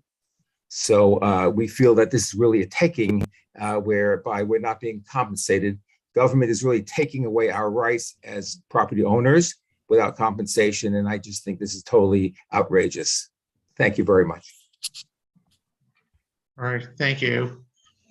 Next we have Lauren Cassell.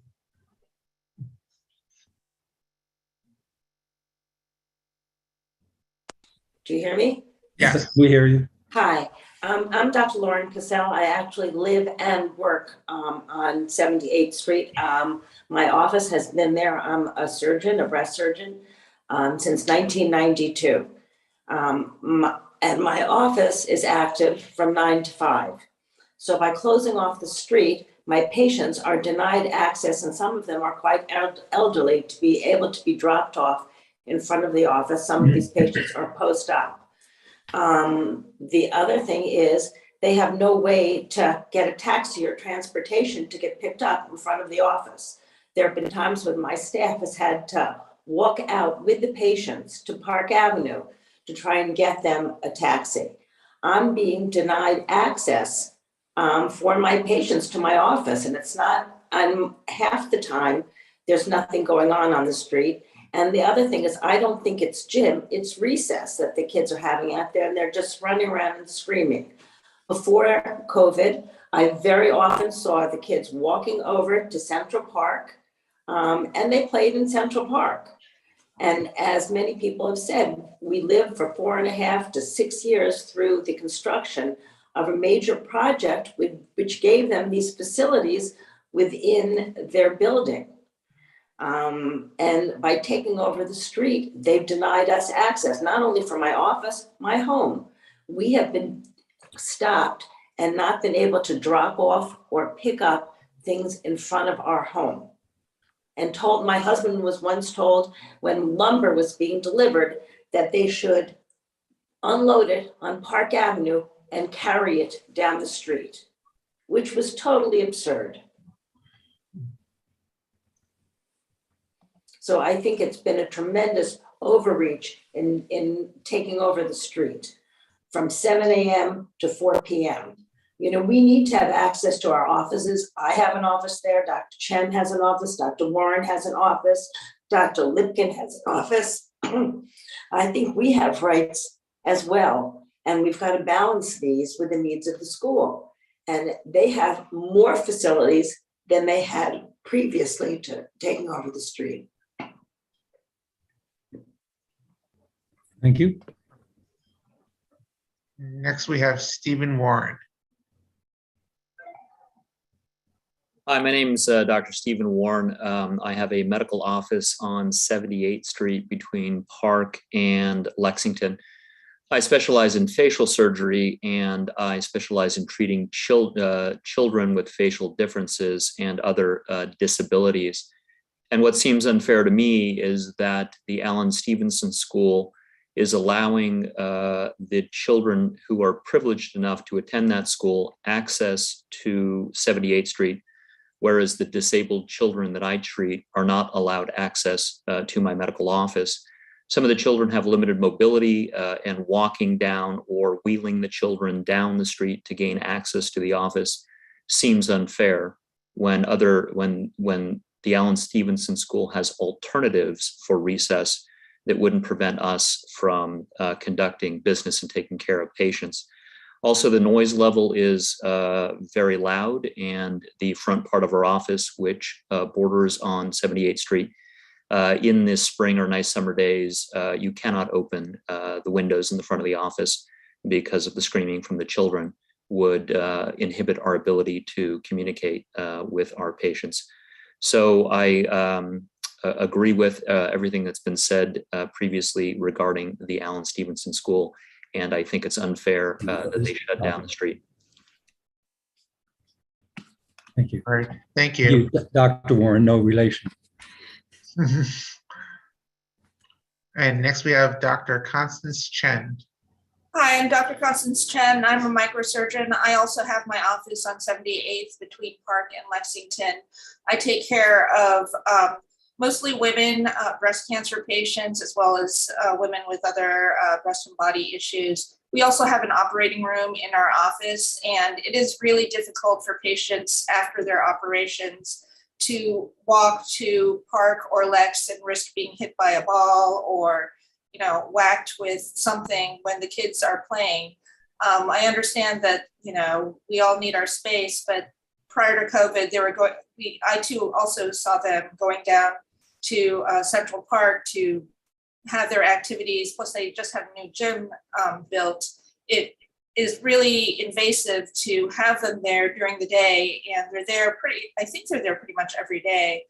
It just really infringes on patients who are recovering after surgery in terms of both getting in, but especially when they're immediately post-op, since we do have an operating room in our office. Thank you, Dr. Chen. All right, and next we have someone identified as iPhonacy. If you could just please state your first and last name. Hi, my name is Adina Young, and I am also a resident on 78th Street between Park and Lex. I'm an architect, and my office faces 78th Street.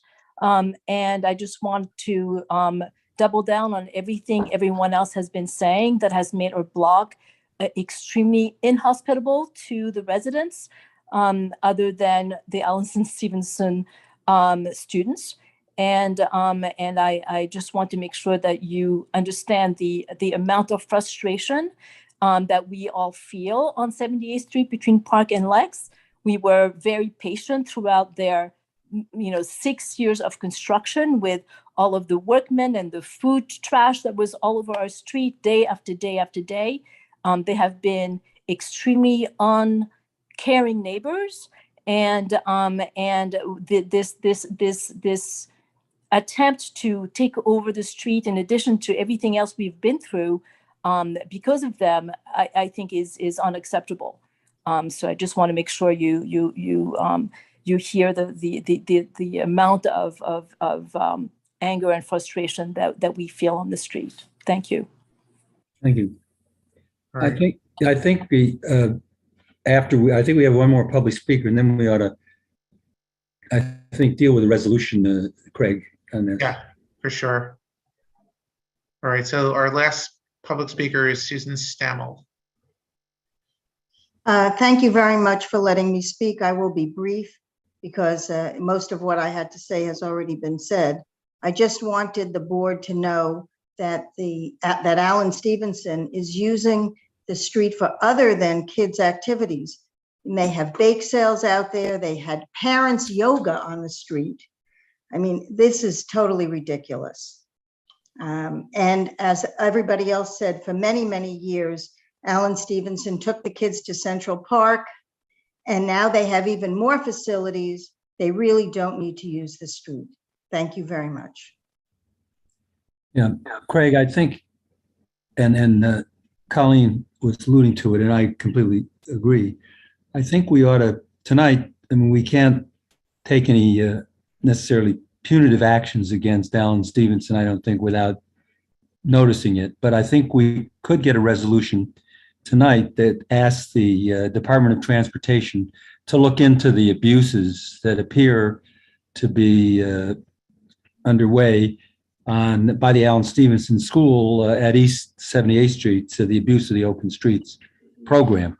And I know, Colleen, if there's some other things you want us to, she's raising her hand, and we can add some other language in that. If you, Colleen, do you want to add to that? Yeah. You know what? I'm so glad that I'm hearing all of this evening. I think what would be helpful, Chuck and Craig, is if all the doctors who spoke this evening, if they can, share with the community board their locations of the offices and the types of patients that they treat. I think this would make us really strong case that the streets should be open, and the fact that the school is abusing the open streets program. Yeah, that would be helpful if the doctors could send into the community board office to Will Brightbill, our manager, where your offices are, the type of patients that you're treating. And because I think your testimony is very strong and would be very important. So we can pass that on to the Department of Transportation. But I think we could get it if someone would like to do that. And I know we have some board members who want to be recognized, but I hope we can get a resolution, because this does look like an abuse given the situation on the street and what's happening with the school.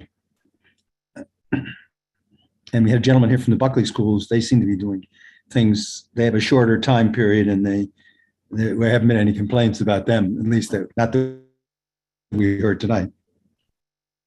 So is there anyone who wants to put forth? Well, I'll call Michelle. I don't know if you want to do that or you want to do something else. Thank you. Yeah, a few comments. Firstly, I have some questions. Is this Open Street program part of the same Open Streets program, the August Open Streets? Is that an umbrella over this Open Street program? Is it all under the same program? No, you're thinking Summer Streets, which is an entirely different program. Okay. Yeah, so Summer Street's different. Yeah. Okay, so that's a different program. Of course, some of the same complaints can be said of the Summer Streets, but I am very, very, very sympathetic to the testimony that I've heard, to the comments that I've heard here today. And I wonder who proposed an open street for each of these schools? Where did the proposal come from? That's one question. They come from the schools. The schools themselves apply for them. Okay, so it didn't come from the DOT. You just took them under advisement. The second thing is, just to answer that question, the DOT approved it. Right, approves it. Yeah. Those school requests, I don't believe, typically come to us first. Well, they should, based on what we're hearing tonight. The other question is, do we have to vote? You have given us a list, which would be nice actually if that list was up on the screen. I read it before, but I didn't print it out. Are we having to vote on this as one issue on all of these streets, on all of these openings? No, I think what we're talking about, Michelle, I think what we're talking about is just the resolution on for the Alan Stevenson Yeah, but 78th that's Street. what you're talking about. You are proposing that we only have a resolution on Alan Stevenson. I feel differently, and perhaps others do as well. I would like to take under consideration all of the applicants on this list. I would like for the board to have the ability to comment on them. I think it would be helpful if the list was on the screen and we could go down them one by one. So I don't know necessarily that our resolution should be limited tonight, but certainly from what I've heard, yes, Alan Stevenson is particularly difficult. However, Chuck, with all due respect, I think your word usage is far too mild. I don't think, I mean, you're saying let the DOT look into this. I think what we've heard today, if we were going to make a recommendation, would be to close down that open street. But I think there are others on the list that are just as problematic. Are any of them grandfathered in? Do any of them have a history of having this open street for years and years and years? I mean, without taking them individually, I don't really know how you could make a blanket statement about all of them. And I also don't know how in good conscience you can just take up consideration of one or two of them. So with that in mind, do we have the ability to put that list up on the screen and maybe go down it and see if anybody has any comments? Michelle, listen, we can't take actions against a specific school without posting it and giving the school at least a chance to come in. You did post it, and the school is here represented. No. Is the Alan Stevenson School here represented? The Buckley School is here. Gentleman talked from the Buckley School. Well, the list was posted, so you can't say it wasn't posted if they I don't show up. That's not our responsibility. The Open Streets program, but I would feel uncomfortable, and Craig can speak for himself on this, if we would pass a resolution saying we ought to cancel the Open Streets program in East 78th Street. We may want to do that, but that's why I suggested that we have a resolution that has DOT look into this. They may decide to cancel it themselves because they could do that even without a resolution. But I think, I worry about a generalized resolution since we haven't had testimony as to what's going on here. I understand what you're saying. What I'm saying is that you posted all these schools. And you are only now taking under consideration one, possibly two of them. So that to me doesn't solve the issue of all the others that are on that list. So you are either not taking them up as per our agenda, or, I mean, I consider that a posting.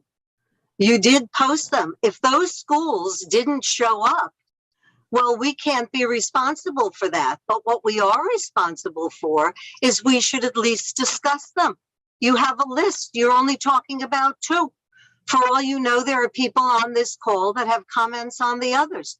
And if there are no comments on the others, we would know that too. But at the moment, we don't know that. Can I just state that I specifically worded this item as an update as opposed to a discussion, because the intent was not to have a full-on debate on each of these, but to allow anyone who had comments or concerns regarding them in particular to be able to raise any concerns. And clearly that's what we heard tonight, that this was one location, one school that was presenting a difficult situation for residents and constituents, and therefore we're trying to address that issue rather than trying to discover other issues that, as far as we know, don't exist right now.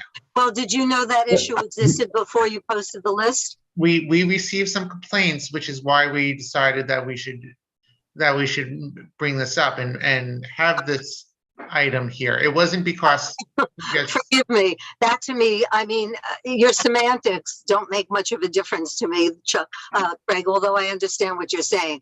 You put a list out with open streets for these schools. I'm asking that we discuss what's on the list. You're saying that you don't think that's necessary because of some semantic difference that you put in the posting. That doesn't make much sense to me, with all due respect. So Michelle, hold. Tonight, I would ask you to discuss them on another night. Right. In other words, don't just toss them aside. Plan time for them and discuss them at our next meeting. Thank you. Michelle, let me just point out, I appreciate your thoughts on that. Here are my thoughts, for whatever they're worth. We have a number, we posted the agenda, as Greg said, it's an update. I think if people had complaints, they probably would have shown up. But we have a situation here that's come to our attention. We had some people who raised it before, but we have testimony from 5, 6, 7 people here, and a number of doctors who are impacted. And I'm just suggesting that we should proceed forward as one step. This is not the only thing we're doing. I'm just suggesting that we get a resolution to the DOT that has them look specifically at the abuses that we think may be occurring on East 78th Street by the Allen Stevenson School, and deal with that. And we will look at the others if there are issues at the others. And before we, either DOT will take some action, or we'll recommend, after we've posted it again, that we take action to do away with their open streets privileges on East 78th Street. But I don't think that we shouldn't do that today without posting it and giving them that specific item like that, and giving them a chance to come in and have their say before we do that. And so that's all I'm suggesting. And but I think so. I'll leave it. It's obviously up to the committee. That's just my thoughts. And why don't we go? I guess Peter Borak is next. Thank you. Usually I actually disagree on the hot button issues with Michelle, but I actually fully agree with her. We debated this 2 years ago in the summer of 2020 with the town school.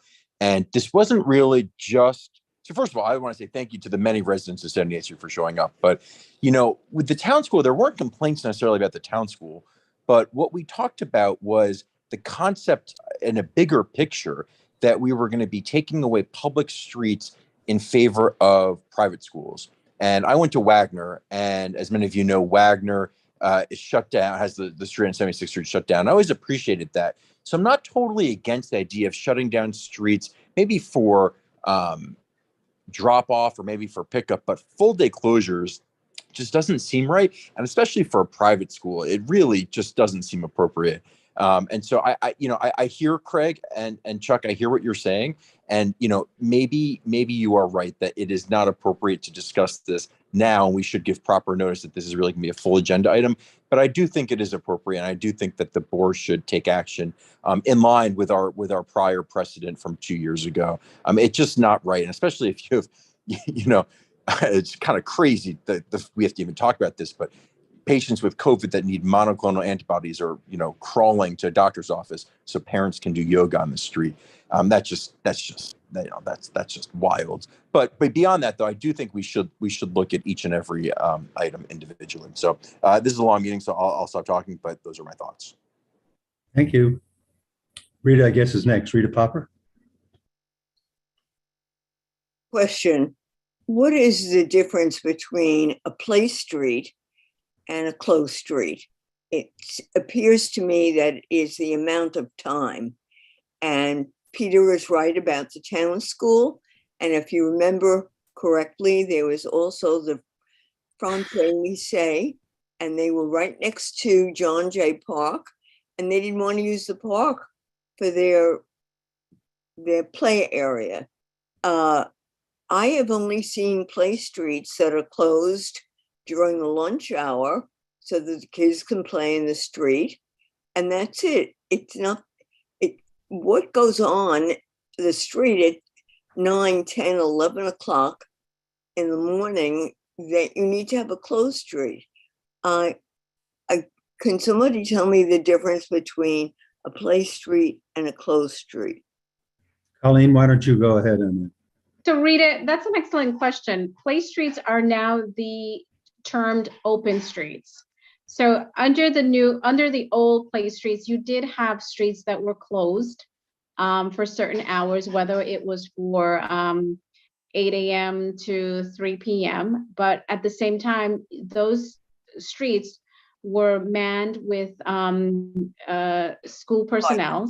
There were barricades at each ends of the streets to allow for access to the streets. If there was a resident that needed to get access to drive to their garage, they would be permitted to do so. But that was under the old Play Street, criteria. So now Play Street has transformed, and now it's open street. So we don't use the term Play Streets anymore. It's all falls under the category of open streets. Thank you.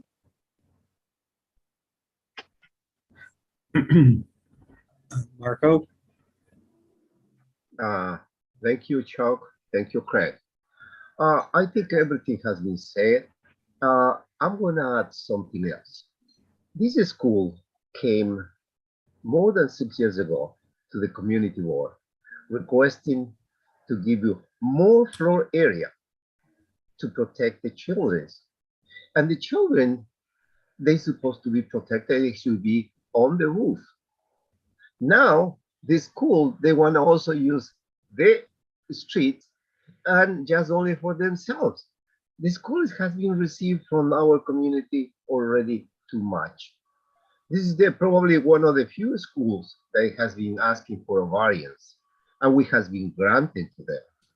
And we did that because we believe what are they doing is the right thing, to do their business within the building, no outside of the building.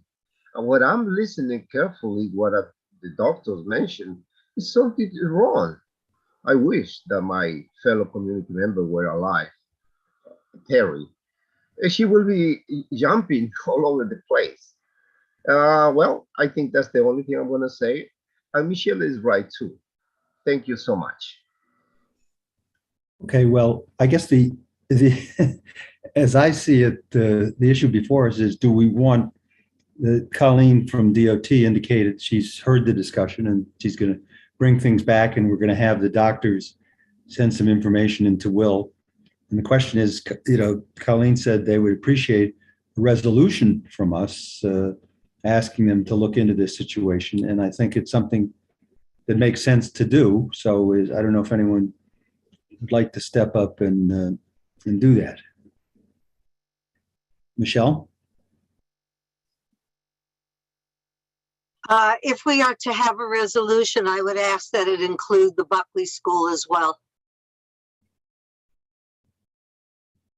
Marco is seconding that, but it wasn't, I don't know who made that resolution. You had suggested one, Chuck, but I don't know. No one made a resolution. No one made a resolution.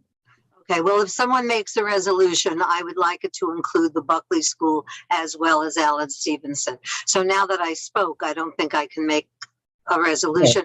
And I would also would respectfully ask that it also state in the whereases that we fully intend to examine more closely the other schools, the open streets of the other schools that are on the list, and attach that list to the resolution. So I would support that. Okay. Russell? Can I just ask, why are we including the Buckley School here? Because we heard a complaint about the Buckley School as well. Did we hear a complaint about the Buckley School? I thought I had. No, I don't believe so. There was no resident? No. No. Oh, I thought somebody did. No. Certainly to include the whole, to say we'll examine the whole list. And if you want to do that by appropriate posting, however you want to do it, I think it's a worthwhile thing to do. What I heard here tonight told me that having open streets, certainly for at least one school, was absolutely outrageous, considering the inconvenience of people on the block, both professional and residents. And I have seen that with closed streets all over the city and have experienced that inconvenience personally. So I think this is a trend, and I think that it's important that this community board stay on top of it and examine it very closely. Thank you. Thank you, Michelle. Russell Squire? So yeah, I'll make a resolution or propose a resolution that DOT look into the concerns that have been raised by the residents on 78th Street and work with the residents and with Alan Stevenson to make changes to the open streets program that exists there to address those concerns. And I would say at this point, I don't, and sorry, that's one aspect of the resolution. The other aspect of the resolution, maybe there should be a separate resolution, but the other aspect would be that DOT in future come to the community board prior to approving new open streets, and that, those items come to us the way that other items do. So I understand this is sort of it's kind of a far-reaching resolution once you incorporate that, but I think that's another thing that's here that I'd also think would be relatively uncontroversial. And if I get a second, then I'll just speak briefly on the resolution. I see a second. I see Rita and Marco second, and then Michelle. Okay, go ahead. So so I mean, I think with regard to 78th Street, I mean, I take your point, Chuck, about wanting to give Alan Stevenson an opportunity to ultimately come before us also. But I think, we want to kind of get the ball rolling here and give DOT what they need in terms of actually being able to take some action here and do something. So I'm basically trying to, craft a resolution essentially that's going to do that. And then I think the other part of it, I think, is probably pretty self-explanatory in terms of DOT having to come back here. I mean, well, the only thing I'll add is just, obviously you have a lot of concerns. I think a number of the things that the residents have mentioned now are things that could have been raised prior to the approval of the open street and perhaps dealt with in advance, and better to do it that way and address concerns ahead of time, or address what the potential challenges are going to be that people may not know about, or the DOT may not know about, and may not be trying to create. And it's always better to do that stuff in advance. So that's why I think it's better for them to come in future before approving open streets. They should come to the transportation committee. Yeah, no, I agree. I think your resolution is fine, Russell. I just meant we shouldn't take action such as, recommending that it be withdrawn, but you're not saying that. You're saying it should be looked at in light of the concerns. That's fine. Yeah, and take whatever action. Right. And I think we can Yeah, and I Right. think we can frankly pass a more specific resolution down the Right. road if circumstances warrant. But I think for now, we want to, but we do want to give something that's actually going to allow for DOT to Right. get something done and get Yep. the ball rolling, as I said. Yeah, no, that's what I had in mind. I appreciate that. All right, let's see if we can move this. If people have comments on this particular resolution. I would just, Chuck, I was unmuted, so presumably I'll take that as calling on me. I'll be brief. I would just offer an amendment, Russell. I think what we might want to do is say that we have a general concern with this program, in part raised by the residents of 78th Street, and that we'd like DOT to look at this program as a whole in our neighborhood with particular attention to 78th Street based on the immediate need to rectify that situation. And in terms of the generalized concern to come to us first in the future. I think we should look at this on a larger scale basis. I'm reluctant to expand the specific reference to particular open streets in this resolution, just because we haven't had the sort of specific complaints to the same degree. And also, I would say just in general, we don't need a resolution to look at that. I mean, I think the committee is fully able to do a rundown and have that be another agenda item, I guess, for another meeting, and do that sort of rundown and look at them and determine whether there are issues at these other areas we don't need a resolution for that if that's what we're intending to do. And I mean, I think ultimately, to the extent that there are or are not issues with other open streets, that's something that frankly, I think is going to sort of have to come from us. I don't know that DOT doing some kind of an assessment is necessarily going to yield what, if any, concerns there are with these other things, in the same way that, here, this has come to light through the community board. And I think that's probably how the other, to the extent that there's issues with other areas, it's probably going to be done the same way.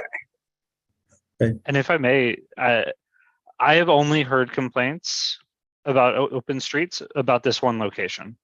We have had phone calls about this location. We have not had phone calls into our office about any other open street location in our district. Take that for what it is, but it happened here and it's consistent with the way the constituent service has happened in our office. The people are complaining about this location and not other locations. Why don't we see Barbara and Rita will be the last speakers on this before we vote. Well, I hope I'm the last. Call the question. Okay, is there a second? Rita seconds, okay, and we'll call the question then. So if you're in favor, you'll go ahead. Why don't you do this? Let me just, if we can clear everyone, and let me just read the names. There's myself, Chuck, Russell, Barbara, Billy, Lori, Marco, Michelle, Peter, Rebecca Lamort, Rita. If I missed anyone who's a board member, please raise your hands. Okay, so if you're voting aye, you don't have to do anything, but anyone voting no, abstaining, or not voting for cause should raise their hand. See anything? Do you see anything? Well, I don't see anything. No, give it one more second. It looks like it is unanimous. Okay, thanks very much. And thank you for everybody who came in here to speak tonight on the issue. And hopefully you can send some of the detail that we talked about, particularly the doctors, to Will Brightbill at our community board office. Yeah, our email address is info@cb8m.com for anybody who's watching it on the YouTube later on. Go ahead, Craig. Next. All right, great. Okay, the next agenda item is a public hearing for an application for a new revocable consent to construct, maintain, and use a fenced-in areaway and snow melt system at 34 and 36 East 70th Street. If the applicant is here, can they please raise their hands? I believe Edgar is the applicant or the representative of the applicant. All right, can you hear me? Yeah, we can hear you. All right, so the applicant for the other project, which is 165 East 7th Street. I believe you're talking right now about 34, 36. Oh, okay, 34, 36. Sorry about that, Justin. You're the. Okay. We'll come back to you, I'm the Edgar. next one. Good morning. I mean, good evening. Thanks for taking the time, especially in this late evening. My name is Justin Friso, the project architect for this application. Joining me is Akshay Patel. He is the engineer helping us on the snow melt system design. He's here for support for more of a technical questions that may arise. Do you need me to share my presentation, my screen? Yes, you should do that. All right. This. Are you able to see my screen? Yes. Yes. Okay, let's say full screen. Great. Oops. All right. We are presenting 3436 East 70th Street, which is between Madison and Park. The application is a portion and related to an already approved DOB, LPC, and CB8 filing back in April 2020 through April 2021. The portion being presented tonight is for a new revocable consent to construct and maintain and use a fenced-in area with a snow melt. On page 1, currently on your screen, we're showing existing condition photos and site contacts. Shown as red dashed lines is the area of improvement. Please take note of the 2 existing street trees that will be kept, maintained, and protected during the duration of the construction. Please also note the neighboring stoop of 38 East and the areaway of 32 East 70th already projecting into the public street, which bookends the area of improvement. On page 2, we are showing a site plan of existing condition. Please note that there is roughly 3'11" between the property line and our street fronting facade. Then after, we have roughly 9'8" of public concrete sidewalk. Again, please note the neighboring stoop and areaway flanking and bookending our property here and here. On page 3, we're showing our proposed improvement where we are extending our sunken areaway to the public street by 3'8". This will allow us to form an alignment with 32 East 70th areaway and limestone sidewall, just here. This should create a continuity and harmony to the streetscape. This also allows our client a more graceful areaway that is 7'7" deep. On page 4, we are showing existing and proposed exterior elevation conditions. This illustrates the fence and gate detail, as well as the 15.5-inch grade change between our areaway and the public sidewalk, shown here. There will be 2 steps at each 3'4" wide gates to accommodate the level change. The metal work detail will mimic the details of the existing second floor balcony that is landmarked.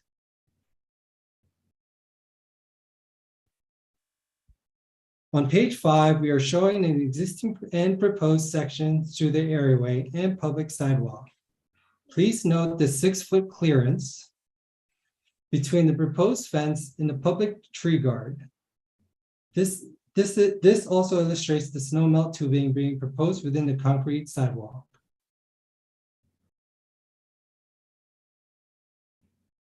On page 6 are our snow melt details to show the system being used and how it's being laid out. Akshay Patel, who is also presenting with us, can speak more of any technical questions if there are any. That concludes our presentation. All right, thank you. Are there any members of the public that wish to speak? Just a friendly reminder, you can raise your hand by going to the reactions icon at the bottom of your screen. Only board members so far, though. All right, seeing none, let's go to board members. Let's start with Michelle. Thank you, Craig. This extension that you're showing in red, how far outside of your building, of your sight line, of the property line is it? Right. It would be an addition of roughly 3'8". From the property line? From the property line. Okay. Yeah, correct. From their facade to our property line, it's about 3'11". We're requesting an additional 3'8", which then gives us an alignment with 32 East 70. No. Oh, wait a minute. Let me just stop you. You're already past the property line, and your extension of 3'8" is an additional extension past an additional extension from the property line? No, incorrect. So 3'11" is still within our property line. We are requesting An additional 3'8". Okay, but the Correct. 3'11" is within your property line. Yes, ma'am. Okay.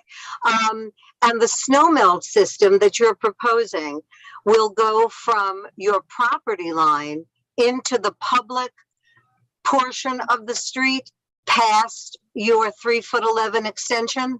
Correct. All right. Where is this snow melt system maintained? In other words, if something broke down, how do you have that? Where's your access for repair? So sorry, go ahead. Actually, the snow melt system equipment will be located in the cellar of the building, and there will be isolation valves in case of emergency, we can shut it down. And any repair that you need, do you have access from the basement of the building, or do you have to? It is fully access. Yes, The cellar is fully accessible. Therefore, you will have 100% access from the cellar. Okay, but that's a turn on, turn off. If you needed to do a repair, do you have to chop up the sidewalk? In the event, which is very unlikely, yes. But You do have to chop. Okay, so your access through the cellar is strictly a turn on, turn off, or a temperature adjustment? Correct, ma'am. Okay, and on this extension, you are also planning to build a fence? correct. All right. Well, typically I have to say I'm not in opposition to snow melt systems. I think that's fine. I am concerned when the street has to be broken up to do the repairs. There are situations where repairs are even possible from the basement of the building. This apparently is not one of those cases. But I am in opposition to you extending the property line for the benefit and for the use of the owners of the building. You are taking street space that belongs to the public, and you're making it private by putting a fence. Now, the fact that this was there, that there's a protrusion on the north, on the east side of you or the west side of you is not a rationale for this. So I cannot approve this. If alternatively you came back with a snow melt system without defining your property line and installing a fence, and could show that repairs could be made from within the building, that might be a different consideration. However, that's not the application that's before us. So with reference to the application that you have here, I'm sorry, I can't approve it. So may I respond to those comments? Yes. Yeah. Okay. So when we presented this to CB8 and LPC during our public hearing back in 2020, the other reason why we've extended it to the street or to the public street is because of this existing balcony that is, I guess, is only 8'3" in height clearance the way it is now. And if we were to lower the grade within our property, we would still feel compressed upon entry. So we wanted to present this and see if we can get more leeway to just clear our headroom past the 8'3".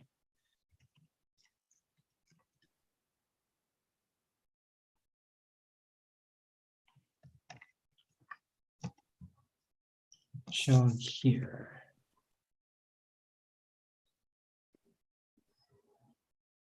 So the clearance headroom from here to here would be extended 8 foot by a foot and a half. So that makes it 9.5 foot clearance. But if our step is right on our property line, you know, you're meeting it right there at 8'3" before you can proceed downwards. So that 3'8" kind of gives us that relief, and it'd be very appreciated if we are allowed to do so.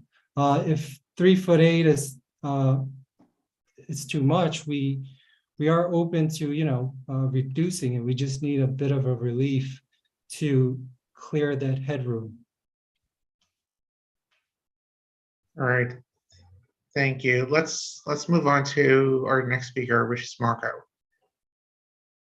Thank you, Craig. Let me tell you that I believe in the global warming. For that reason, I have to disapprove this application because the weather conditions is getting worse and worse. We have on the west side 122 degrees. We have in our side flooding. So we have to take some action. However, I cannot go against the law. So for that reasons, unless if you stipulate that you must be in compliance with the energy code R403.9, as well as you offer to file an application in DOV as a standard application, not as a professional certification. With these two conditions, I will be very happy to have or support your application, by the way. And I think, I don't know if your technician knows what is the sunny resolution, the energy code R403.9. So the original DOB application for the building itself does follow 2014 energy code while we were filing it. I would have to look more into the specifics of, I forget what you were saying. Let me explain you. Let me make it easier for you. These code say that at some temperature, the system has started working, as well as if there are some falling of the snow, that's the system has to start operating. Otherwise, it should shut down completely the system. And that's basically what it is. So in other words, I'm saying if you use it for your benefit, it's fine. If you want to abuse the system and waste because apparently the owner has some money, it means I'm disagreeing with that part. That's basically what I'm saying. Understood. So that in order to respond to that, sir, it has a outdoor temperature sensor. It has a sensors in the pipe, both the supply and return, and it will not come on unless there is a snow on the ground.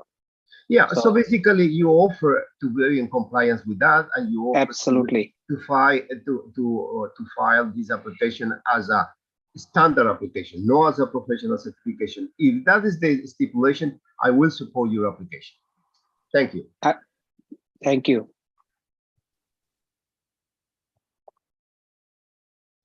All right, next we have Barbara Rutter.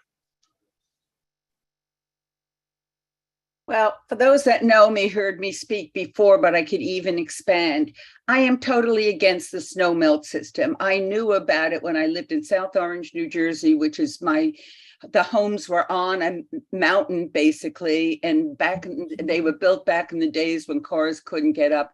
They do break. To say that you can fix it inside, I just can't imagine it. The pipes are in the street. So they do break. We are breaking up. We are living in an area, for anybody that walks around or rides a bike knows that our streets are totally being broken up by the development, by the buildings that need to fix their bricks, such as my building, the one across the way, and to add to it for very little reason.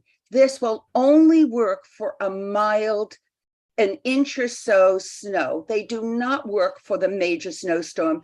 In other words, something that you could use a broom to sweep away the snow and not need anything more. If you care about environment, they're using electricity.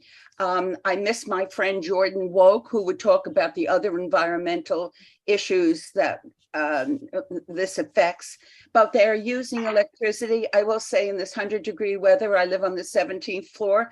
I worried that I would have to walk up and down 17 flights because they talked about possible blackouts. And I think that we should be a little bit more caring. And what I will add to it, what shocked me and pleased me, and I tried looking for it last night, when we heard Mr. Barnett from Excel talk about his project between 79th and 80th, the Hospital for Special Surgery, one of our community board members asked if he was having a snow melt. And he said, no, they only work on a little bit of snow and they break very often. Why would I have it? So he said exactly what I've been saying all along. This is used only for a teeny amount. They cannot be very a big heat because you couldn't walk a dog on the street if there was a lot of heat emanated. They're mild heat, only work for a mild amount of snow that could easily be taken care of with a broom or a minor shovel. They use electricity. They break up initially. They break up our sidewalks. And there will be repairs that will need to be made. I would love to do a study and see how many of those we passed, and that we've passed the resolution in the past needed to be redone. From my experience, what I have heard, they will, and I think it's unconscionable, quite truthfully, that we okay systems like this during a time when our city is just overrun with noise and construction. I was walking. To the day I had to keep crossing the street back and forth because there was so much construction that broke the streets that I had to walk along the way. I would be totally against it, and I really urge others to think about the logic of what this is and what the fixing of it will be and how it impedes on our street. That's it. Thank you, Barbara. May I be able to respond to Ms. Barbara? Absolutely. Okay. Ms. Barbara, I wanted to have a little bit of clarification on the electricity use. This system is not an electric system use. This is a hydronic system, which means that there are boiler inside the basement, which will pump the water and circulate the water to melt the snow, which is very highly efficient and most likely the tubing will hardly ever fail. I haven't had an experience. We have put in other places where the snow melt system for 20 years and never had an issue where the tube has break and the water has been, discharging into the concrete or anything like that. So we don't see a continuous maintenance or repair requirement on these. And overall, because of its hydronic system, there is hardly any electricity being utilized, and it is operated on a natural gas system, not an electric system. All right. Thank you for that clarification. We've now gone through all board members who wish to speak at least once. Before we circle back, is there anyone who wants to offer a resolution? In the meantime, let's go back to Michelle. Can I ask Craig? I just want to ask the architect. Who's the client here? I'm sorry. The client is Mr. Norman Jamal. Okay, and the reason I'm asking is I just want to see if it's anyone who's been doing business with our firm. Is he a real estate person? I don't know the name particularly. He is a developer, but not in New York. Oh, not in New York. Okay. Okay, thank you. Sure. All right. Actually, Yes, I believe you Michelle. called on me. Yeah. On the slide that we're looking at right now, where you have one step down, Yes. explain to me, I didn't understand your explanation as to why you needed this extension into the public way to compensate for the height of the top step relative to the terrace above. I see what you're looking at here, where the extension is, and I don't see any particular adjustment being made to the steps. And my presumption is that you've been using the step as the entry to the building all this time, correct? So I don't know what the benefit, you stated it as though you needed it because somebody was going to bump their head or something. But as I look at this picture, I don't quite get your explanation. If you could clarify, please. Sure. So the head height of this door is about 6'8", and the head height to the bottom of this wrought iron balcony is about 8'3". That's its current condition. So we proposed to Landmark CB8 back in 2020 to sunken this portion by 15.5 inches to give us more graceful headroom. Unfortunately, if we do only our portion of the sunken grade areaway, we'd still be within that projection of the balcony on the second floor. So we're proposing to take some of the public street so we can give that relief for a headroom.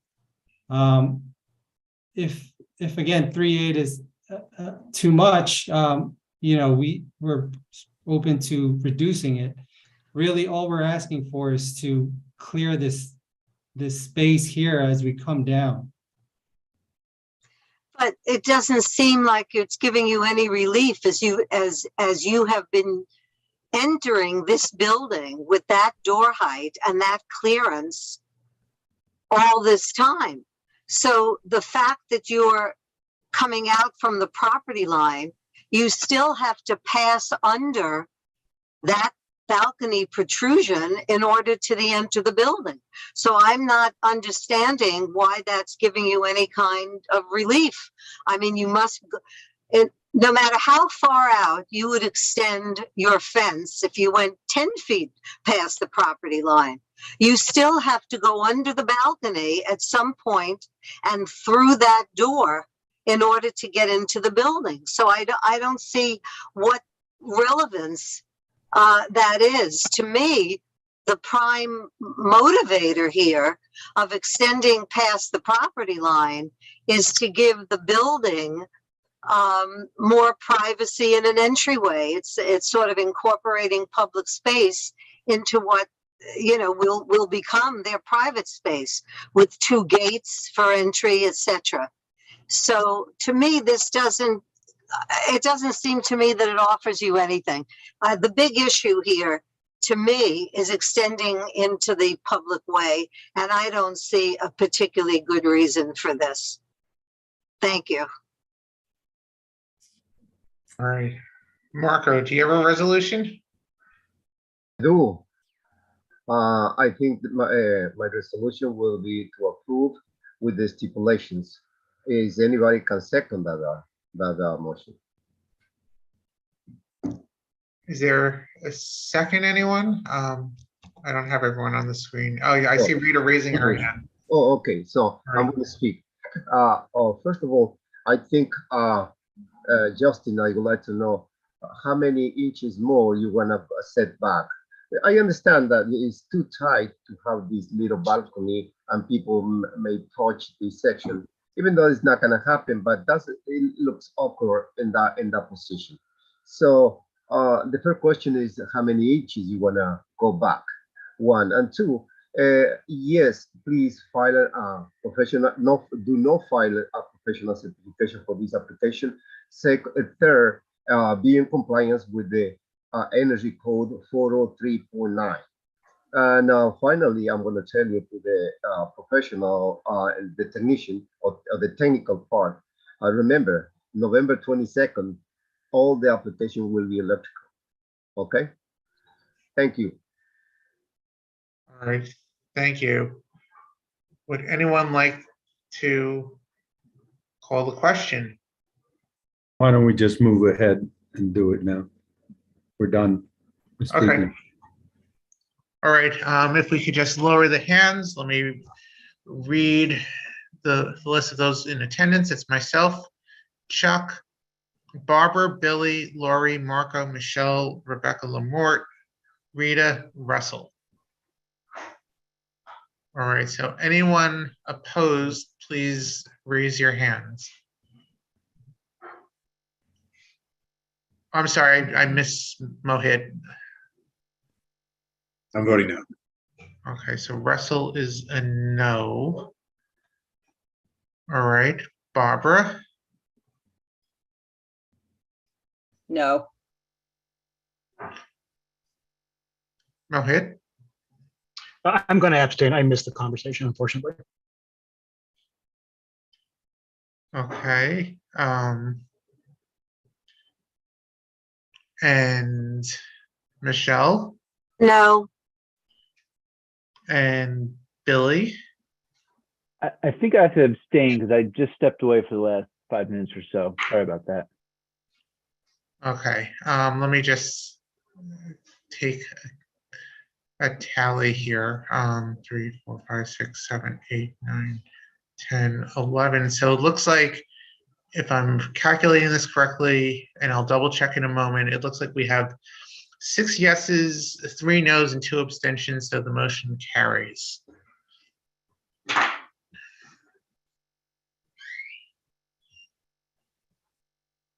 Okay. Next item, go ahead, Craig. Right, our next applicant is the one who I tried to call on earlier. Edgar, go ahead and unmute.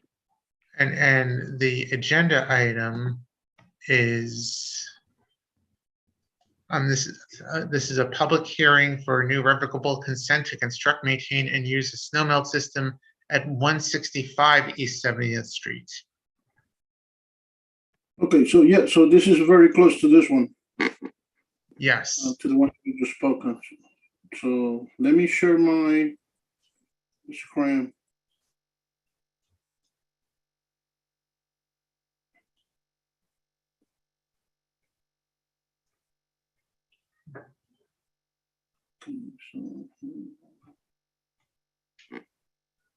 So can you see it now? Yes, we can see it. Okay, so basically it's kind of similar to the previous project. So, but the only difference is we're not installing the fans or anything else. It's just the installation on the snow melt system. Similar situation on this one. So you can see the photos here. This is the existing conditions that we have. We already got the landmarks approval for this. This is between Lexington Avenue and 3rd Avenue. So this is the area where we are proposing the installation of the system.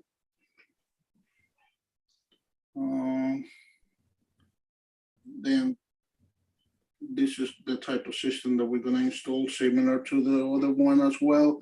All the junction boxes are going to be installed in the cellar level as well. So this is what we're doing. It's 492 square feet that we are proposing.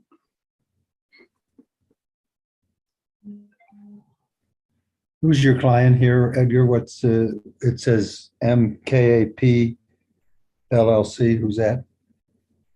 Yeah, so MKAP is a company owned by Mark Saloni. So he's going to be living in this building. It's a one-family building.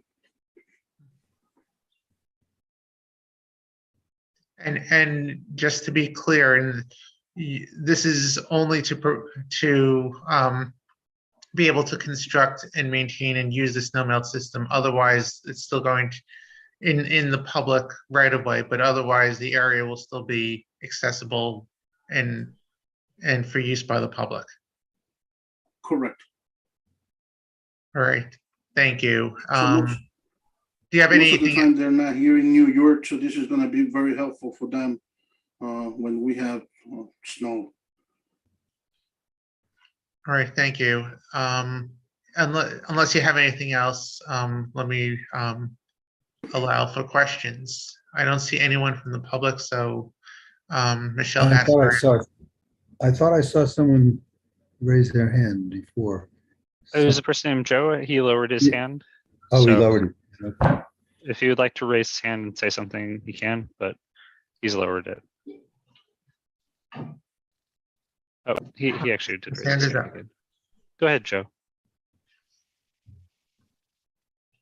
Joe Hammerski. Hi. No, I just wanted to say that I'm here with Edgar. So if anybody had any other technical questions, I'm the contractor for the project. So I just wanted to let that, be known. And if any questions come up in terms of how the work's going to be done or any other questions like that, I might be able to answer them. All right, thank you, Joe. Michelle? Yeah, thank you, Joe. Those are the questions that I have. What kind of a system is it? What is the access for repair? What kind of breakup of the sidewalk and for how long do you need for installation? And where the junction boxes are, I think he said that you have access from the basement, but if any pipe broke or anything, do you have access from the basement? So if you could just speak to those general issues, I'd appreciate it. Yeah. Can you guys still hear me? Yes. Okay, good. So if I can remember all the questions you had, the access for all the controls is in the basement. The work itself will probably take approximately 1.5 to 2 weeks, with the removal of the existing concrete sidewalk, the placement of the snow melt system, and then the reinstallation of a new sidewalk. There is no access from below. If you have to repair the snow melt system, you would have to break up the sidewalk. But one thing that is in this design is that the snow melt system is divided into 3 separate sections. So presumably if one section did break, you're only removing that one portion of the sidewalk. So that makes it a lot quicker, but I don't foresee any problems with the system like this. What does it run on? Is it on? It's electric. So this is an electric system. Very low amount of voltage and electrical usage to run it. Similar to the other snow melt system, it has a sensor in the slab, so it only runs when needed. What tells you where, let's say there's a breakdown, what tells you where in the 3 sections the breakdown is? Each section is a completely individual circuit, or divided into the 3 sections. So with a type of electrical continuity tester, you'd be able to determine which of the 3 sections has the break in it. And it's about 2 weeks to install, breaking up the sidewalk. Yeah. Okay. Yeah, that's it. Yeah, those were my questions. Thank you. You're welcome. All right, we have Marco next. Thank you, Craig. I'm going to ask the same questions. Are you expect to be in compliance with the energy code R403.9? And are you planning to file a standard application in DOV? Can you answer these 2 questions, please? I think I'll let Edgar answer those questions.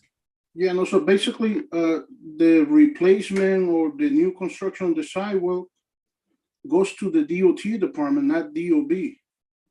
No. This application has been filed with DOT as a standard review.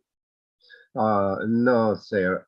This is what we need to cover the professional. The professional know very well. Now the energy code is in compliance according with the building department. The building department, they check everything. What is energy? Whatever you spend in the building, you have to prove then and you have to demonstrate that it has been reduced the loads.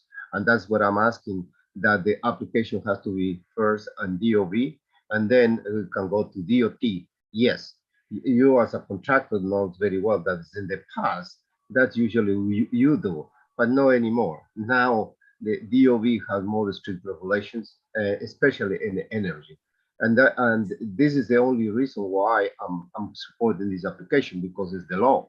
Otherwise, I shouldn't approve or I shouldn't recommend the approval of this kind of application.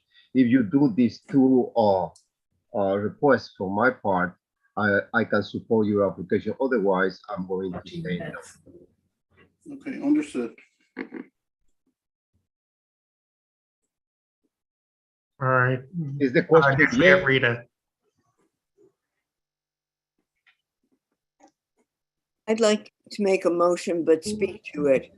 As somebody who walks on the sidewalk and is not agile, that I love coming to places where the sidewalk is really clean. And at night, you don't get that film of ice. So I think this provides more safety to more people than anything else. I make a motion to approve this application.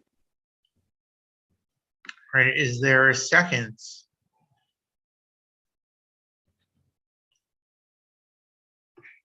Yes, Mohit. All right, thank you, Mohit. All right, are we ready to call the question? Marco has his hand up. Sorry, Craig, and thank you for allowing me to speak. My question was to the applicant, are you willing to be in compliance with this, with the energy code and file an application in DOV? If you are willing to do that, I will support, but I need to, in order to vote yes or no, I need to have an answer from them. If the stipulations are okay. And if Rita allows to have a stipulation. Yeah, no, we agreed to file a standard application with DOB and for them to review the energy analysis for this new installation. Okay, if you're gonna do these two things, yes, I will support your application. Thank you. Thank you. All right. Barbara, did you have anything or were you gonna call a question?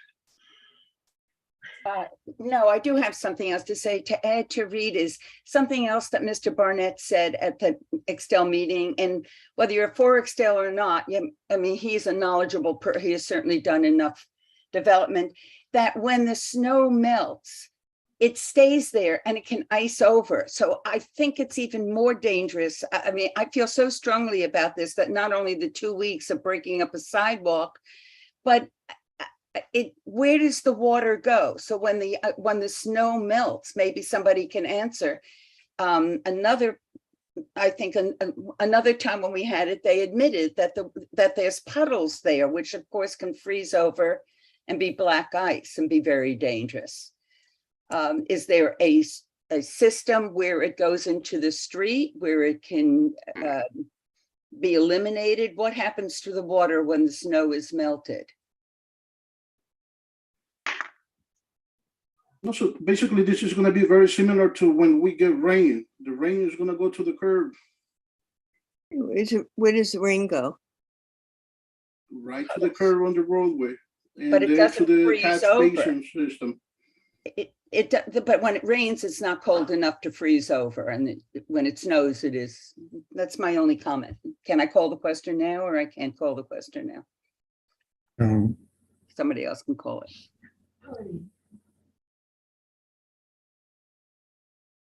Marco gave a thumbs up. I assume that means the call question, as did Russell. All right, so if we could just clear everyone, let me just read those in attendance now. Myself, Chuck, Barbara, Billy, Lori, Marco, Michelle, Mohit, Rebecca, Rita, and Russell. All right, anyone voting no, please raise your hand. Barbara. You'll be shocked to hear that I'm voting no. I don't know if I can handle it. Chuck. I'm not voting for cause on this, Craig, because my firm, this fellow's a client of our firm. Okay. So with that, the resolution passes 9 yes, 1 no, and 1 not voting for cause. All right, thank you, everyone. Thank you. Thank you. All right, the next item on the agenda is a public hearing regarding converting former no parking in front of St. Catherine's Church located at 211 East 83rd Street to alternate side parking. And this is something that had been brought up at past meeting during old business. Andrew Fine is on the call and he just raised his hand. Thank you, Andrew. I know he's the one who had brought this to our attention in the past. Andrew, if you wish to just briefly mention it, because I think this is, well, I think we thought this would be largely pro forma. Right.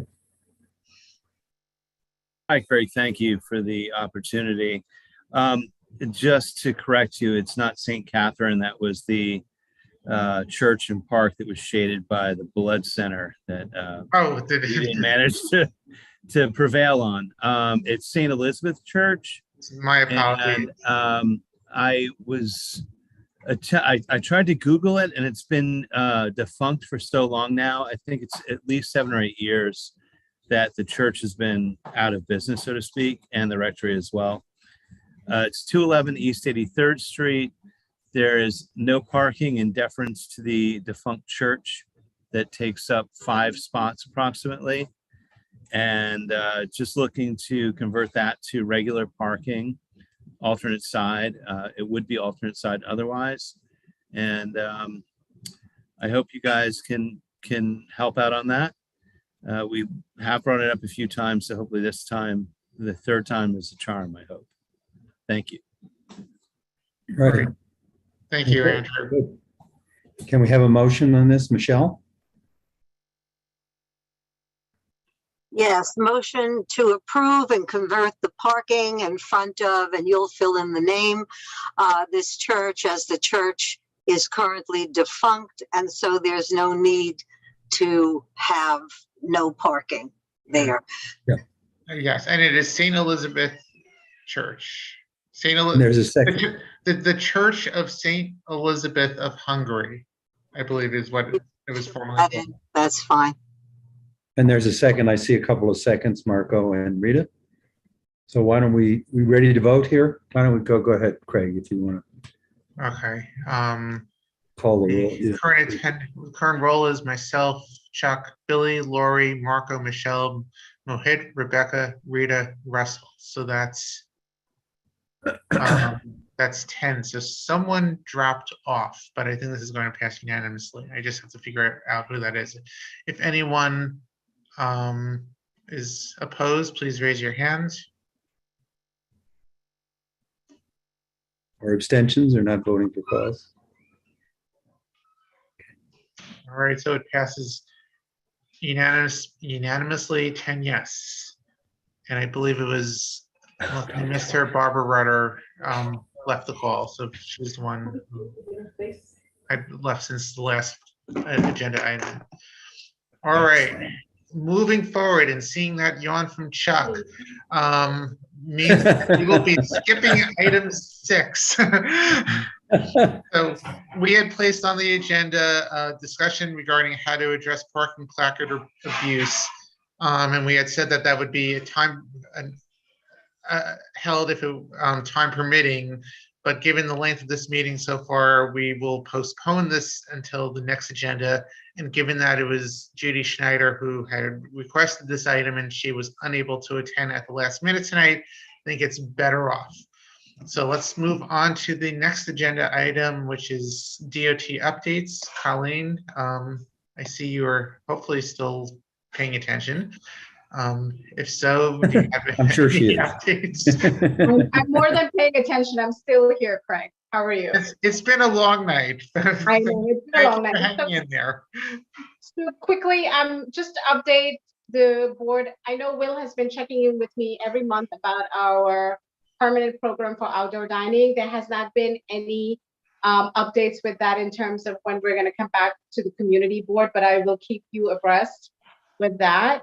I know we had Summer Streets in August, and I want to say, Michelle, it was really successful. We had a large turnout of participants who loved it, and it's something that we're going to continue to do every year to make the community happy. The other thing is that we have completed milling and paving of some streets in the district. And once we have our list finalized for next year, I will share that with Will. Okay? Thank you. I see we do have two hands up with potential questions. Andrew Fine has his hand raised. Sorry, this is probably more appropriate for new business, but perhaps DOT could help. I'm trying to find data for the total number of spots that are available in CB8, both on street and in garages. And I'm also trying to figure out the number of total registered vehicles in Community Board 8, because I'm trying to figure out how it would be feasible for a potential residential parking permit system. And any help that CB8 can provide me in getting real data and real numbers on things like number of parking spots, number of garage spots, and number of total registered vehicles in CB8 would be greatly appreciated. And I'd love if you could point me in the right direction on that. Thank you. All right, thank you, Andrew. Michelle had her hand up as well.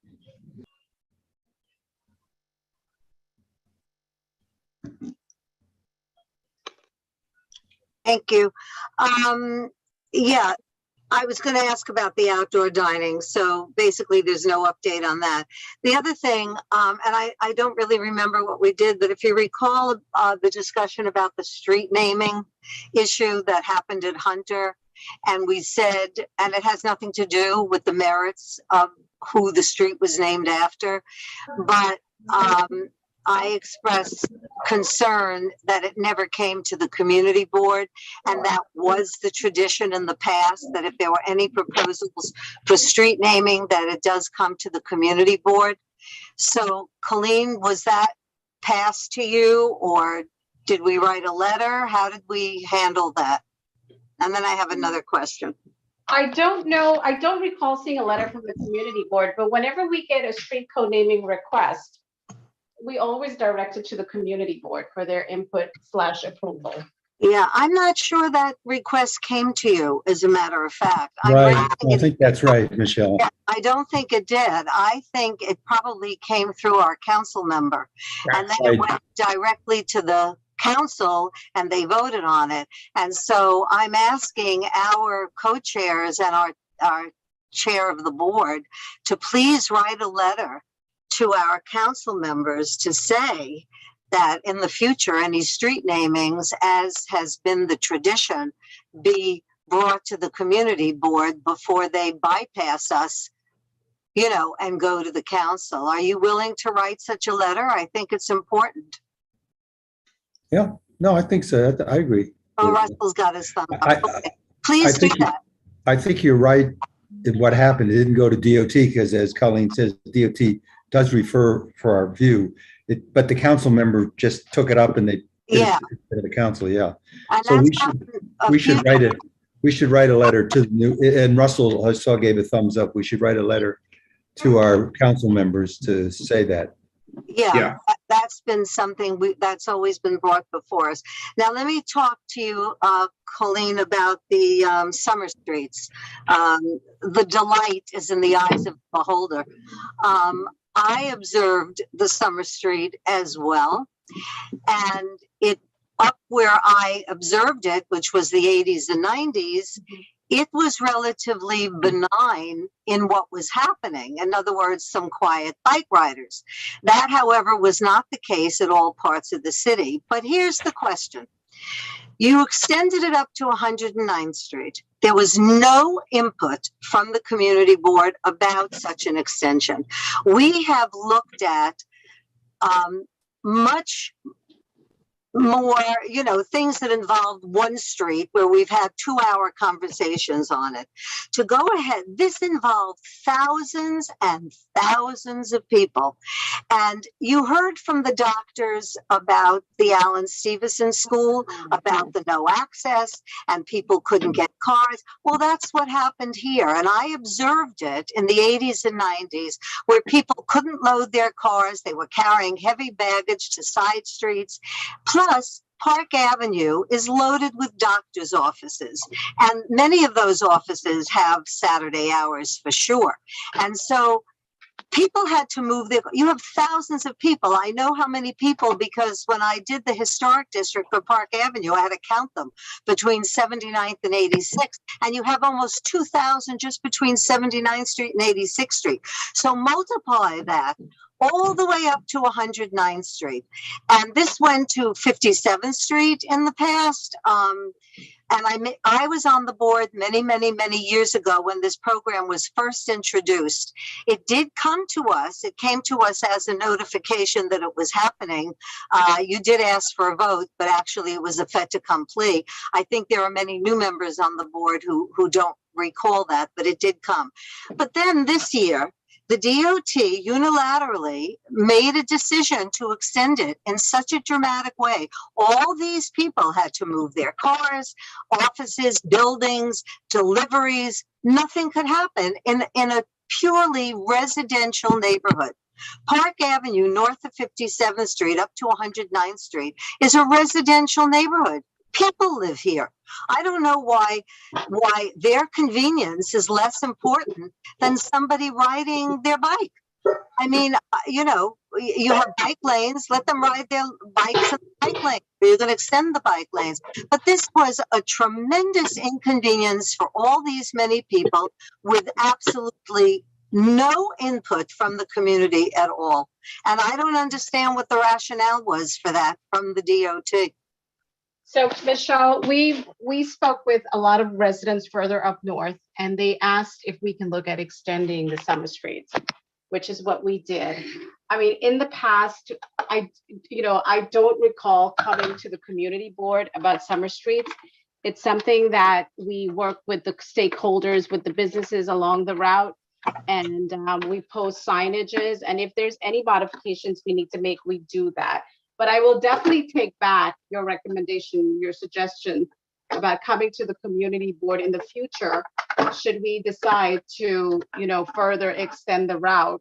I did mention it to Borough Commissioner Punkar, so we will re-examine that again. I appreciate that. Also, just to note, Colleen, you were not in this position at the time that when this program first started, but it did come to us. But also, it's not a matter of coming to us now if you extend the program further, because at the moment, it goes all the way through Community Board 8. If you go up any higher, it's no longer our jurisdiction. So if you are proposing to have it again next year, even though you're keeping the parameters the same, I would still appreciate it if you came to us.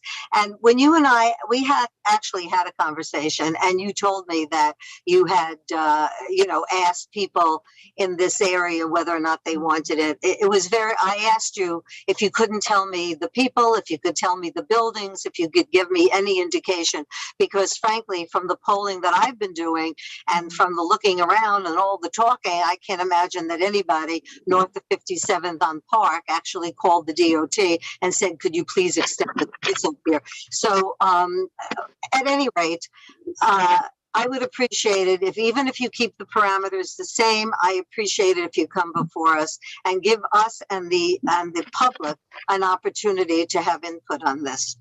Okay, I'd appreciate that. Thank you very much. You're welcome, Michelle. Thank you. Okay, do we have any new or old business here at this point?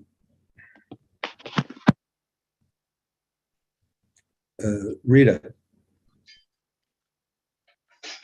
Adjourn. go ahead, Rita. Motion to adjourn. Oh, motion to adjourn. There's a second? Okay. I think we are adjourned. Thank you, everyone.